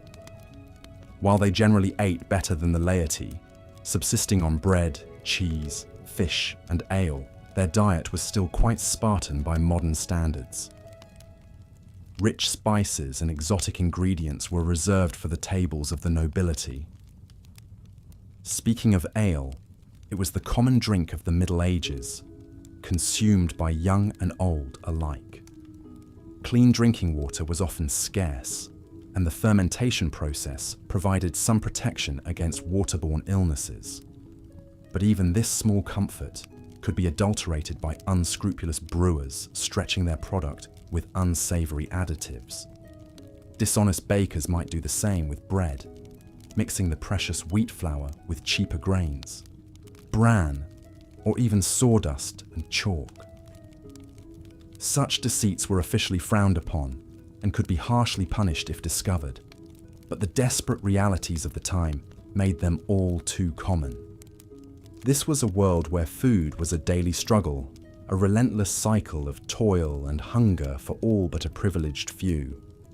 The nobles in their grand halls, dining on elaborately prepared dishes and fine wines, seemed to inhabit an entirely different plane of existence from the grimy, half-starved peasants working their lands. It was a stark divide, one that bred resentment and sometimes open rebellion. But more often, it bred a sort of grim resignation, an acceptance that this was simply the way things were. A peasant's lot was to suffer and endure, to eke out a meagre living from an unforgiving land and hope for a better life in the hereafter. Yet even in the midst of such hardship, there were small moments of respite and celebration. Holidays and feast days provided brief glimpses of plenty, when even the poorest might enjoy a bit of meat or a sweet pastry. Weddings, christenings, and other milestones were marked with communal meals, a chance for neighbours to come together and share what little they had. These fleeting moments of conviviality made the hard times more bearable, a reminder that even in the face of great adversity, the human spirit could endure. And endure they did, these hard-bitten medieval folk. They bore their burdens with a stoicism and tenacity that's hard to fathom from our modern vantage point. They faced each day with grim determination, knowing that survival depended on their own hard work and cunning. In a world where starvation was always lurking just around the corner, there was no room for idleness or self-pity. Perhaps that's why tales of great feasts and fantastical foods held such appeal in medieval popular culture. In a society where hunger was the norm, stories of tables groaning under the weight of succulent meats, fresh fruits, and sweet delicacies offered a tantalizing escape from reality. Myths and legends often featured magical cauldrons that never ran empty or enchanted lands where no one ever went hungry. These fanciful tales spoke to a deep, unquenchable yearning for plenty in a world defined by scarcity. But while the medieval peasant might dream of such wonders, their daily reality remained one of unrelenting hardship. The spectre of famine was never far away, ready to descend at the first sign of blight or drought. And even in good times, the diet of the common folk was woefully inadequate by modern nutritional standards. Heavy on grains and light on pretty much everything else, it left much of the population malnourished and susceptible to disease. This chronic malnutrition had far-reaching effects on medieval society. It stunted growth, weakened immune systems, and made childbirth even more perilous than it already was. It sapped strength and vitality, leaving peasants ill-equipped to handle the backbreaking labour that was their lot in life. And it contributed to the general sense of misery and desperation that hung over so much of the medieval world like a pall. Yet despite it all, life went on. Crops were planted and harvested, babies were born and raised, and the great wheel of existence kept turning. The medieval peasant might not have had much in the way of material comforts, but they had their faith, their family, and their community to sustain them. They found joy where they could, in the simple pleasures of a warm fire on a cold night or a full belly after the harvest feast. And they endured season after brutal season with a resilience and fortitude that's hard not to admire. So the next time you sit down to a meal, take a moment to savor the incredible variety and abundance at your fingertips. Spare a thought for your medieval ancestors who lived and died by the whims of the harvest. and be grateful for the centuries of progress and plenty that separate us from those grim, hungry times. Because while the medieval peasant might have dreamed of a magical land of endless feasts, we're lucky enough to live in a world where that dream is tantalizingly close to reality. And that's a privilege we should never take for granted. The plight of the medieval peasant was further compounded by the unbalanced nature of their diets. While the nobility feasted on a cornucopia of meats, fruits, and vegetables, the average serf subsisted on a meagre fare dominated by grains. Porridge, gruel, and coarse bread formed the backbone of their sustenance, supplemented by whatever small morsels they could eke out from their labours. A typical peasant family might count themselves fortunate to have a cow, a pig, or a small flock of chickens. However, the milk, eggs, and meat these animals provided were a rare treat, reserved for special occasions or times of dire need. More often than not, any surplus was sold or paid as rent to their feudal lord, leaving little for the family's own consumption. Imagine, if you will, the stark contrast between a noble's lavish feast and a serf's humble meal. In the great hall of the castle, the tables groan under the weight of roasted meats, savoury pies, exotic fruits, and fine cheeses. The air is filled with the aroma of saffron, cinnamon, and cloves, as richly attired lords and ladies dine with gusto. Meanwhile, in the cramped hovel of a peasant family, a pot of thin gruel bubbles over the fire. The mother carefully portions out the meagre serving, ensuring each member of the family receives just enough to stave off the gnawing hunger in their bellies. The children's eyes widen at the sight of a small crust of bread, a precious addition to their usual fare. The unbalanced nature of the peasant diet took a heavy toll on their health. Malnutrition was rampant, weakening the immune system and leaving the population vulnerable to disease. Scurvy, caused by a lack of vitamin C, was a common affliction, leading to bleeding gums, loose teeth, and eventually death if untreated. In times of famine, known as seasons of dearth, the situation became even more dire. Crop failures due to drought, flooding, or pests could spell disaster for entire regions. With no reserves to fall back on, peasant families were left to starve, their weakened bodies succumbing to hunger and disease. One particularly harrowing tale comes from the chronicler Henry of Livonia, who described a famine in the early 13th century. He wrote of peasants driven to such desperation that they resorted to eating dogs, cats, and even the corpses of the dead. While such extreme measures were rare, they serve as a grim reminder of the precarious nature of life for the medieval peasantry. The unequal distribution of food in medieval society was a stark reflection of the rigid class hierarchy that defined the era. While the nobility enjoyed a varied and plentiful diet, the vast majority of the population lived on the brink of starvation, their meals a monotonous and meagre affair.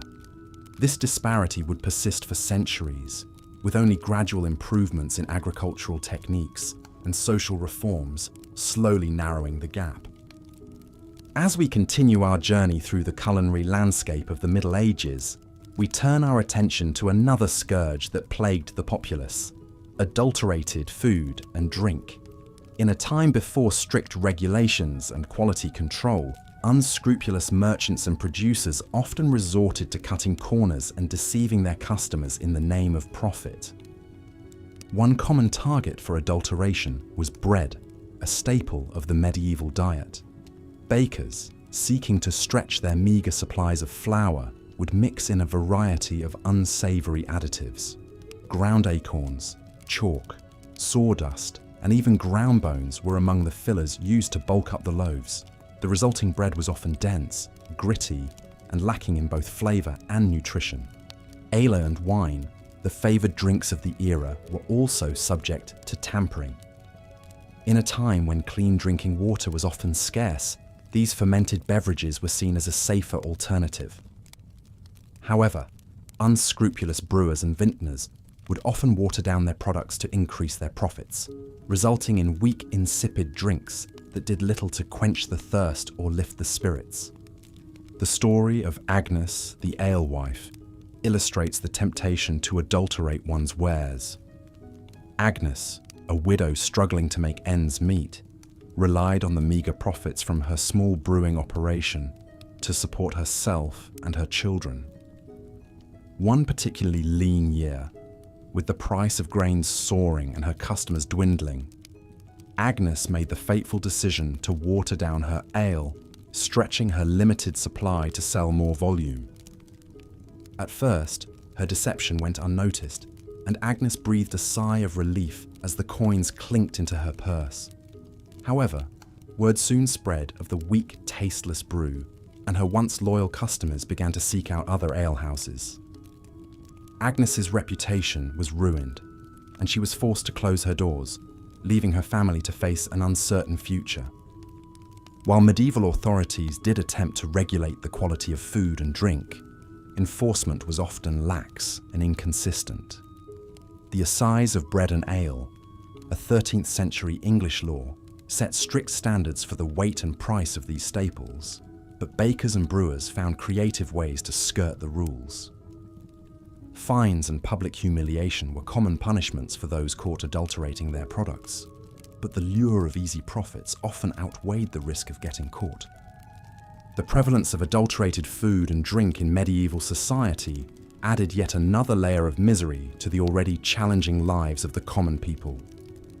Not only were their diets monotonous and nutritionally deficient, but they also had to contend with the constant threat of being cheated or sickened by unscrupulous producers. It was a harsh reminder of the powerlessness of the masses in the face of a system stacked against them. As we delve deeper into the realities of medieval food, it becomes increasingly clear that the romantic image of a bountiful, rustic past is a far cry from the truth. For the vast majority of the population, eating was a daily struggle, fraught with scarcity, monotony, and the ever-present spectre of adulteration. In a world where food was quite literally a matter of life and death, the medieval peasant had little choice but to make do with whatever meagre sustenance they could scrape together. But the challenges of medieval dining were not limited to the quality and quantity of the food itself. The very environment in which people ate was often a source of discomfort and even danger. In our next chapter, we will explore the unsanitary conditions that plagued the medieval world and how they contributed to the overall misery of the era's culinary landscape. Picture, if you will, a typical peasant dwelling in the Middle Ages. The small, cramped space is shared not only by the human occupants, but also by a menagerie of livestock.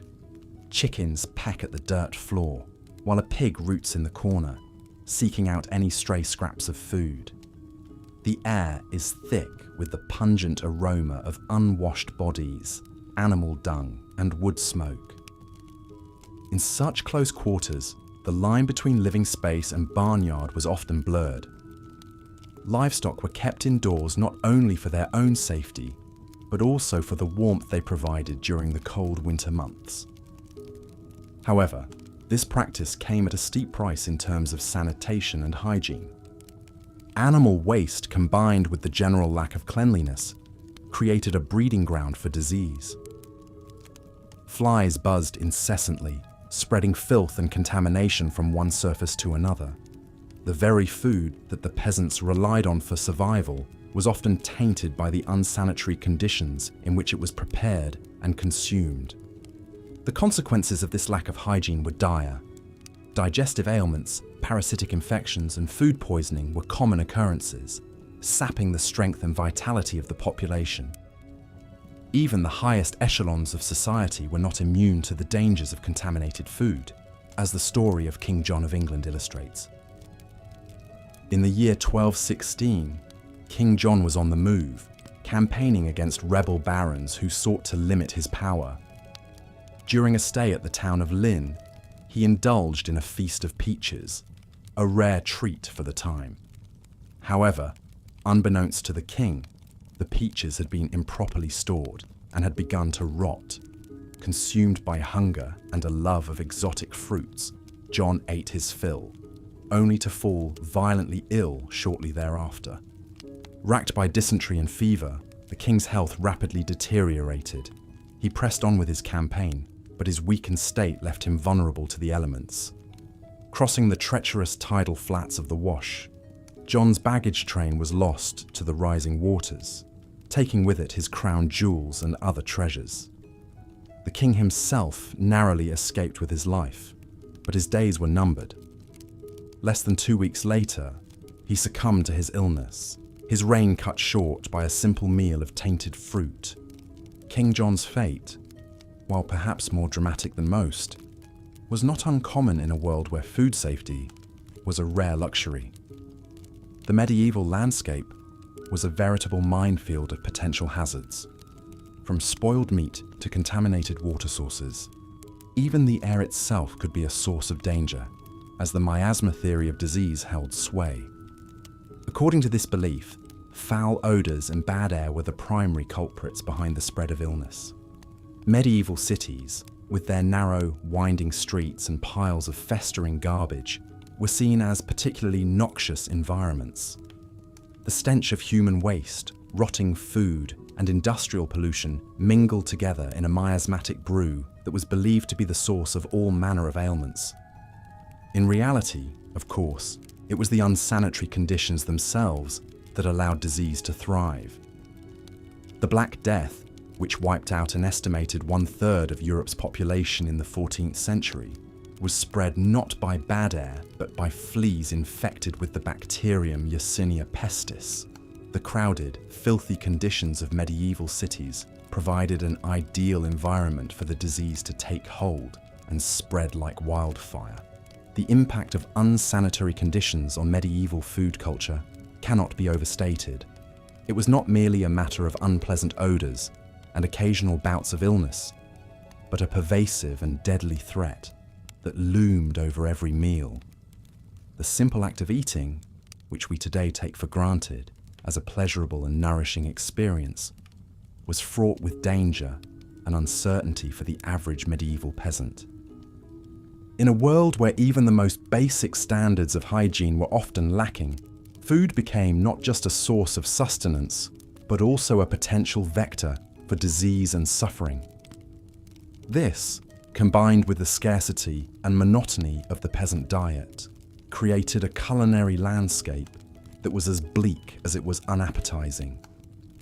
As we continue our exploration of why food in medieval times sucked, it is important to remember that the challenges we have discussed so far, the lack of variety, the difficulty of preservation, the unbalanced diets, and the unsanitary conditions, were not the only factors at play. In our next chapter, we will turn our attention to the role of the church in shaping the culinary habits of the time, and how religious doctrine often compounded the already considerable hardships faced by the average medieval diner. But first, let us take a moment to reflect on the incredible resilience and adaptability of our ancestors. In the face of unimaginable adversity, they found ways to survive and even thrive, leaving behind a legacy that continues to shape our world to this day. As we tuck into our own meals, let us spare a thought for the medieval peasant, whose daily struggle for sustenance was a testament to the indomitable human spirit. For the medieval peasant, the hardships of daily life were compounded by the strict religious doctrines of the Catholic Church. In a society where the Church held immense power and influence, its teachings and edicts permeated every aspect of life, including the most basic of human needs: food. Central to the Church's dietary restrictions were the concepts of fasting and abstinence. On designated days throughout the year, particularly during the season of Lent, the faithful were required to abstain from consuming meat and to limit their overall food intake. For the already undernourished peasantry, these restrictions could be particularly burdensome. Imagine, if you will, the plight of a poor peasant family during the 40 days of Lent, already subsisting on a meagre diet of gruel and bread. they were now expected to forego even the occasional scrap of salted pork or dried fish that provided a modicum of flavor and sustenance to their meals. The growling of empty stomachs became a constant companion as they struggled to maintain their piety in the face of gnawing hunger. The story of John and Matilda, a fictional but all too typical peasant couple, illustrates the hardships faced by many during this time. With a small plot of land and a few scrawny chickens, they barely managed to feed themselves and their 3 children during the best of times. When Lent arrived, they dutifully put away their meagre stores of preserved meat and resigned themselves to a diet of thin gruel and boiled turnips. As the days wore on, their energy flagged and their tempers frayed. The children, too young to understand the reasons behind their deprivation, cried incessantly from hunger. John, a devout man, struggled to maintain his faith in the face of such hardship, while Matilda secretly dreamed of the savoury stew she would make when Lent was finally over. The couple's plight was not unique. Across the land, peasant families face similar struggles, their already meagre diets further restricted by the dictates of the church. Some, driven by desperation, resorted to poaching in the royal forests, risking severe punishment if caught. Others simply went without, their bodies weakening and their spirits breaking under the weight of their devotion. While the intentions behind the church's dietary restrictions were ostensibly noble, to encourage spiritual reflection and penance, their impact on the peasantry was often dire. In a society already plagued by scarcity and inequality, the added burden of religious fasting could be the difference between life and death. Yet even in the midst of such hardship, there were glimmers of hope and compassion. Monasteries and abbeys, with their vast landholdings and well-stocked larders, often served as a source of food aid for the poor. Monks and nuns, bound by their vows of charity and hospitality, would distribute bread and ale to the hungry, providing a brief respite from the gnawing pain of an empty belly. One such story tells of a kind-hearted abbess named Hildegard, who, upon seeing the gaunt faces of the peasants who came to her abbey seeking alms, ordered her kitchens to prepare a hearty pottage of vegetables and barley to be distributed to all who asked. The grateful recipients, their spirits lifted by this unexpected act of kindness, returned to their homes with renewed strength and a glimmer of hope in their hearts. Such acts of compassion, however, were all too rare in a world where the divide between rich and poor was vast and unyielding. The church, for all its teachings of love and charity, was often complicit in maintaining the rigid social hierarchy that kept the peasantry in a state of perpetual poverty and hunger. As we reflect on the role of religion in shaping the culinary landscape of medieval Europe, it is important to recognize the complex interplay of faith, power, and social inequality that defined the era. For the peasantry, food was not merely a matter of sustenance, but a daily reminder of their place in a world where even the most basic of human needs could be subject to the whims of the powerful. In our final chapter, we will explore the concept of the medieval feast and how it served as a stark contrast to the daily realities faced by the common people. Through the lens of this lavish display of wealth and abundance, we will come to understand the true depths of the inequality that defined the era and the ways in which food served as both a source of nourishment and a symbol of social division. But first, let us pause for a moment and imagine ourselves in the place of the medieval peasant, their hunger a constant companion, and their faith tested by the unyielding dictates of the church. In their struggles and their resilience, we may find a deeper appreciation for the abundance and choice that we so often take for granted in our own lives. As we have seen, the life of a medieval peasant was one of constant hardship and deprivation, with food being a daily struggle rather than a source of pleasure or comfort. Yet, in stark contrast to this bleak reality, there existed another world entirely, that of the royal feast. In the great halls of castles and palaces, the nobility would gather to indulge in lavish banquets, that were a far cry from the meagre fare of the common people. These feasts were not just a display of wealth and power, but also a symbol of the vast chasm that existed between the ruling class and the masses. Imagine, if you will, the scene of a grand medieval feast. The great hall is lit by the flickering light of countless candles, their warm glow illuminating the rich tapestries and gleaming silver that adorn the walls. The tables are laden with a vast array of dishes, each more sumptuous than the last.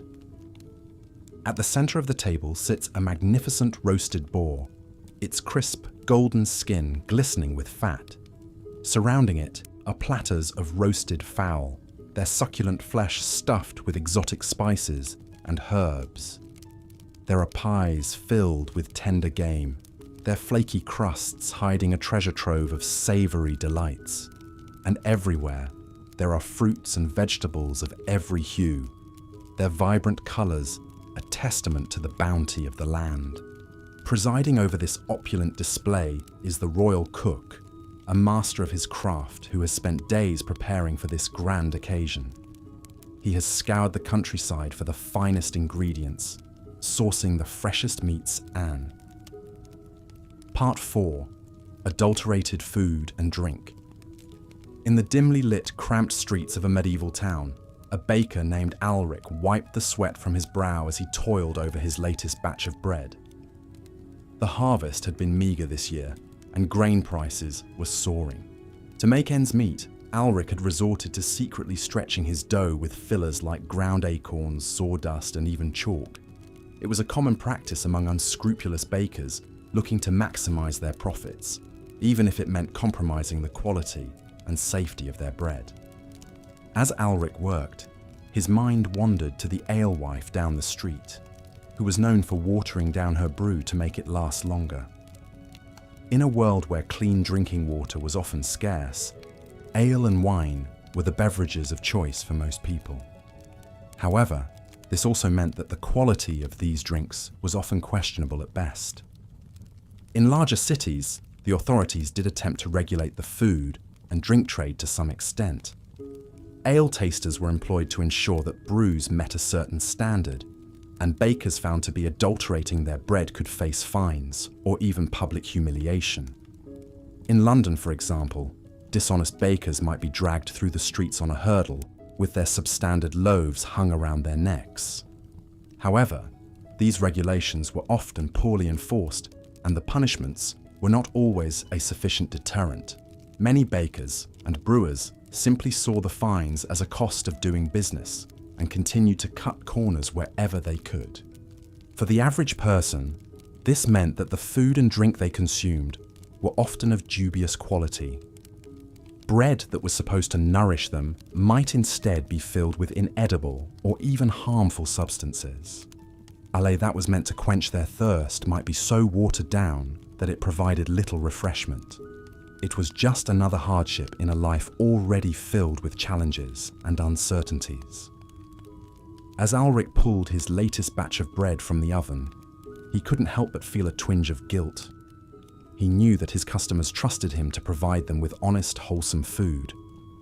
But in a world where survival often meant cutting corners and bending the rules, he felt he had little choice.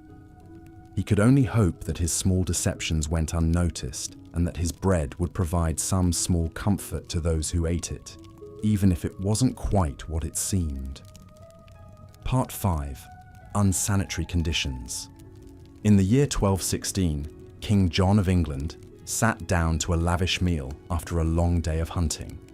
As was customary, he was presented with a variety of dishes, including fruit, meat, and sweetmeats.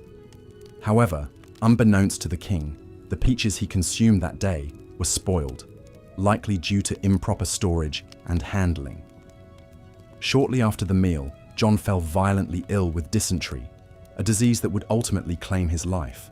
While the exact cause of King John's death has been debated by historians, his story illustrates a stark reality of medieval life. Unsanitary conditions were rampant, and they took a serious toll on people's health and well-being. In many medieval households, livestock were often kept inside the home for warmth and safety. While this arrangement provided some comfort and security, it also meant that homes were constantly contaminated with animal waste and vermin. Fleas, lice, and rats were common companions, spreading disease and making life miserable for the home's human occupants. The situation was even worse in medieval cities, where garbage and human waste were often simply dumped into the streets or nearby rivers. With no understanding of germ theory or the importance of hygiene, people lived in close proximity to filth and squalor, creating the perfect breeding ground for disease. The consequences of these unsanitary conditions were severe. Dysentery, like that which killed King John, was a common killer, spread through contaminated food and water. Other diseases like typhoid fever, cholera, and even the dreaded Black Death also thrived in the filthy conditions of medieval cities. For the average person, there was little escape from the constant threat of illness. Even the food they ate and the water they drank were often tainted with disease-causing microbes. In a world without antibiotics or modern medical knowledge, even a minor infection could quickly become life-threatening. The story of King John's death, while notable due to his status, was far from unique. For rich and poor alike, the spectre of disease and death was a constant presence, fueled in large part by the unsanitary conditions in which they lived. It was a grim reality of medieval life, and one that would persist for centuries until the advent of modern sanitation and hygiene practices. As the sun set over the medieval city, the stench of waste and decay hung heavy in the air. In the distance, the bells of the church tolled, a somber reminder of the many lives claimed by the filth and squalor of the streets. For the people of the city, it was just another day in a world where cleanliness was a luxury and disease was a constant companion. Part 6. The influence of the church. In a small cottage on the outskirts of a medieval village, a peasant family gathered around their meager evening meal. The fare was simple, a thin pottage made from vegetables and a scrap of salted pork, accompanied by a hard crust of bread. It was Lent, and the family was doing their best to honor the church's mandate to fast and abstain from meat during this holy season. For the peasants, the Lenten fast was a particularly difficult challenge. Their diets were already severely limited by their poverty and the scarcity of food. Giving up what little meat they had access to meant subsisting on an even more meager and monotonous diet than usual. The church's influence on medieval cuisine was significant and far-reaching. In addition to the Lenten fast, the church also mandated meatless days throughout the year, typically Wednesdays, Fridays, and Saturdays. For the wealthy, these restrictions were an inconvenience, but for the poor, they could mean the difference between a full belly and hunger. Despite the hardships imposed by the church's dietary rules, there were some small consolations. Monasteries and abbeys often provided food aid to the hungry as a form of charity. Monks and nuns would distribute bread, ale, and sometimes even meat to the poor, particularly on holy days and festivals. However, this charity was not always enough to alleviate the suffering of the peasantry. In times of extreme scarcity, some peasants resorted to poaching game from the royal forests, risking severe punishments if caught. The church, in collaboration with the secular authorities, strictly enforced these hunting bans, viewing poaching as a sin against God and a crime against the king. As the peasant family finished their meager Lenten meal, they bowed their heads in prayer, thanking God for what little they had. They knew that the fast would not last forever, and that Easter would bring a brief respite from the monotony and scarcity of their diet. But they also knew that the church's influence on their daily lives would continue long after Lent had ended. The cycle of fasting and feasting, of scarcity and abundance, was woven into the very fabric of medieval life, shaping not only what people ate, but how they lived and worshipped.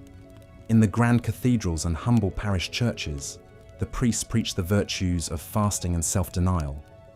But for the peasants, these virtues were not a choice, but a necessity. They lived their lives in the shadow of the church, their stomachs growling with hunger as they prayed for a better world to come. Part 4. Adulterated food and drink. Even when food was available, there was no guarantee it would be wholesome or pure.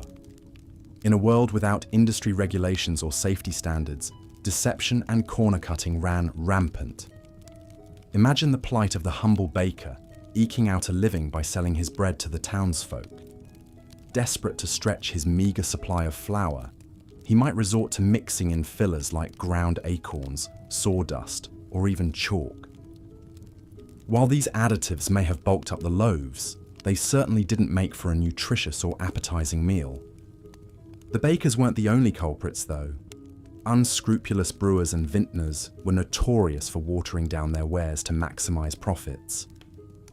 In a time when clean drinking water was often scarce, people relied on ale and wine to quench their thirst, but the alcohol content of these beverages was often much lower than advertised, leaving the drinker unsatisfied and still parched. Picture an alewife in a bustling town, surrounded by thirsty patrons clamoring for a pint. She ladles out the weak, watery brew with a guilty conscience, knowing that she's cheating her customers. But what choice does she have? The taxes are high, the grain is expensive, and she needs to make ends meet somehow. She silently thanks the heavens that most of her clientele are already too drunk to notice the deception. It wasn't all selfish greed driving these acts of food fraud, though. In a society plagued by scarcity and hunger, many people simply couldn't afford to be picky. They'd gladly accept a loaf of bread filled with sawdust over no bread at all. And when crops failed and famine struck, people resorted to eating whatever they could get their hands on just to survive. Grass, roots, even tree bark. Attempts were made by authorities to crack down on food adulterators. In England, the Assize of Bread and Ale in the 13th century set out harsh penalties for bakers and brewers caught cheating their customers. Fines, public humiliation, even corporal punishment awaited those who dared to tamper with the purity of the staples. But with limited means of enforcement and the constant pressure of scarcity, such laws did little to stem the tide of food fraud in the medieval world. So the next time you bite into a fresh, crusty baguette or sip a cool, crisp lager, take a moment to appreciate how far we've come. In our world of abundant food choices and stringent quality control, it's easy to forget that for our medieval ancestors, every morsel was a gamble, and a full belly was never a guarantee. Their daily sustenance was often as much a product of deception and desperation as it was of nourishment and pleasure. Part 5. Unsanitary conditions. Beyond the challenges of scarcity, spoilage, and adulteration, the people of the Middle Ages also had to contend with the ever-present spectre of disease. In a world without germ theory or modern sanitation, food and water were often tainted with dangerous pathogens, turning every meal into a potential game of Russian roulette. The very living conditions of medieval people conspired against any notions of food safety. Many peasants shared their humble cottages with their livestock, with animals like cattle and chickens living under the same roof as the family. While this arrangement provided some warmth and security for the beasts, it also meant that animal waste and insects were a constant presence in the home, contaminating food, water, and surfaces. Cities were even worse, with narrow, filthy streets and crowded tenements creating the perfect breeding grounds for disease. Garbage, human waste, and animal carcasses piled up in the gutters, tainting the air and seeping into the water supply. The stench alone would have been overwhelming, but the real danger lurked in the millions of microbes swarming on every surface. It's no wonder that medieval people had such short lifespans, with disease cutting down young and old alike. Even the nobility weren't immune, despite their superior living conditions. The tragic story of King John of England serves as a cautionary tale. In 1216, while on a military campaign, the king gorged himself on peaches and cider, only to fall violently ill and die a few days later. Chroniclers at the time attributed his death to gluttony, but modern historians suspect that the real culprit was more likely food poisoning from contaminated fruit. The greatest scourge of the medieval world, the Black Death, was in part enabled by the unsanitary conditions that people lived in. The plague was spread by rats and fleas, which thrived in the squalor of medieval cities and towns.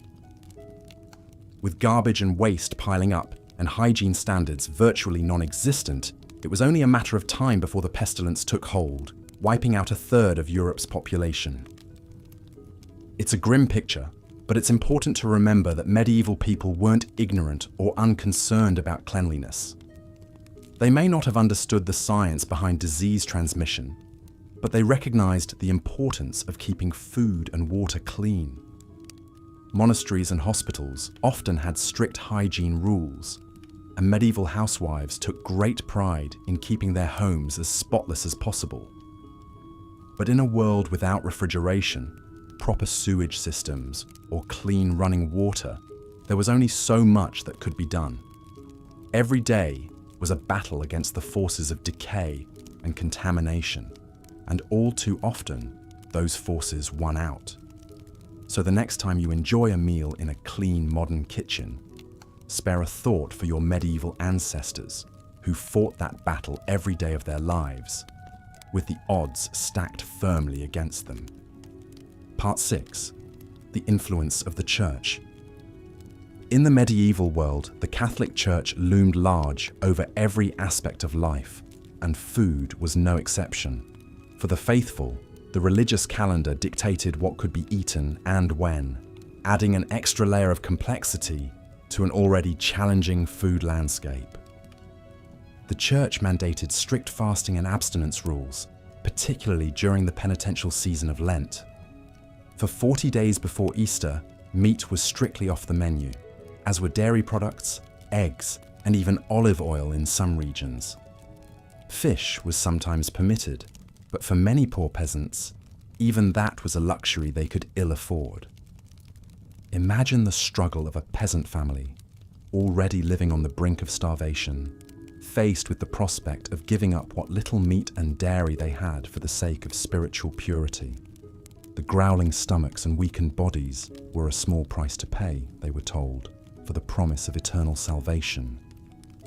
But that was cold comfort for a mother watching her children grow thin and listless from hunger.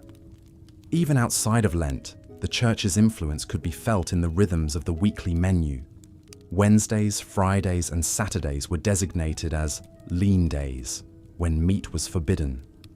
For the wealthy, this simply meant substituting fish or other luxuries. But for the poor, it often meant going without any animal protein at all. There were some small mercies, however. Monasteries and abbeys often provided food aid to the hungry as part of their mission of charity. Monks would distribute bread, soup, and ale to the needy, offering a rare respite from the gnawing hunger that was a constant companion for so many. Some even opened their doors to travelers, providing a warm meal and a bed for the night to those who could not afford an inn. But even this generosity had its limits. The Church was also a major landowner, controlling vast swaths of agricultural land and forests. Peasants who dared to poach game from these lands to feed their families faced severe punishment, including fines, flogging, and even exile. The irony of a supposedly charitable institution hoarding its wealth while its flock starved was not lost on many. The impact of the Church's dietary restrictions on the medieval populace cannot be overstated. For people already struggling to find enough to eat, the added burden of religious fasting and abstinence could be the difference between life and death. And yet, the fear of eternal damnation was a powerful motivator, driving people to endure even the most extreme privations for the sake of their immortal souls. Today, we may look back on these practices as archaic and even cruel, but for medieval people, they were a fundamental part of the fabric of life. The Church's hold on the hearts and minds of the faithful was unquestioned. and its dictates carried the weight of divine law. To defy them was to risk not only earthly punishment, but the fires of hell itself. And so, with gritted teeth and growling bellies, the people of the Middle Ages soldiered on, secure in the knowledge that their suffering would be rewarded in the world to come. And so we come to the end of our journey through the dismal depths of medieval cuisine. It's a testament to human resilience that people managed to survive and even thrive at times on such a meager and unreliable food supply. The scarcity, the spoilage, the sheer monotony of gruel and gruel again. It's enough to make one grateful for the simple pleasure of a crisp apple or a well-spiced curry. Can you imagine the astonishment on a medieval peasant's face if they were transported to a modern supermarket? The gleaming aisles packed with more food than a king's banquet hall, the rainbow of fresh fruits and vegetables in the produce section, the fragrant loaves of bread that would have seemed like manna from heaven to a hungry serf, and the sheer abundance of it all, enough food to feed a village, all under one roof. Of course, we still face challenges in our modern food system. Inequality, waste, environmental degradation. These are all issues that we must grapple with. But we have also made incredible strides since the days of rancid meat pies and turnip gruel.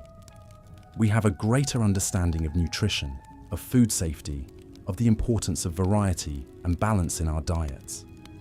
We have the ability to preserve and transport food across great distances, to enjoy flavors from around the world in our own kitchens. So the next time you sit down to a meal, take a moment to savor it. Appreciate the complex interplay of flavors, the freshness of the ingredients, the skill of the preparation, and spare a thought for our medieval ancestors who endured so much hardship and hunger in the face of such scarcity. And with that, we come to the end of our boring history of medieval food. I hope it has provided some interesting context to your understanding of the past, and perhaps even lulled you into a peaceful slumber. If you enjoyed this video, please consider giving it a like and subscribing to the channel for more soporific historical content. Until next time, sweet dreams.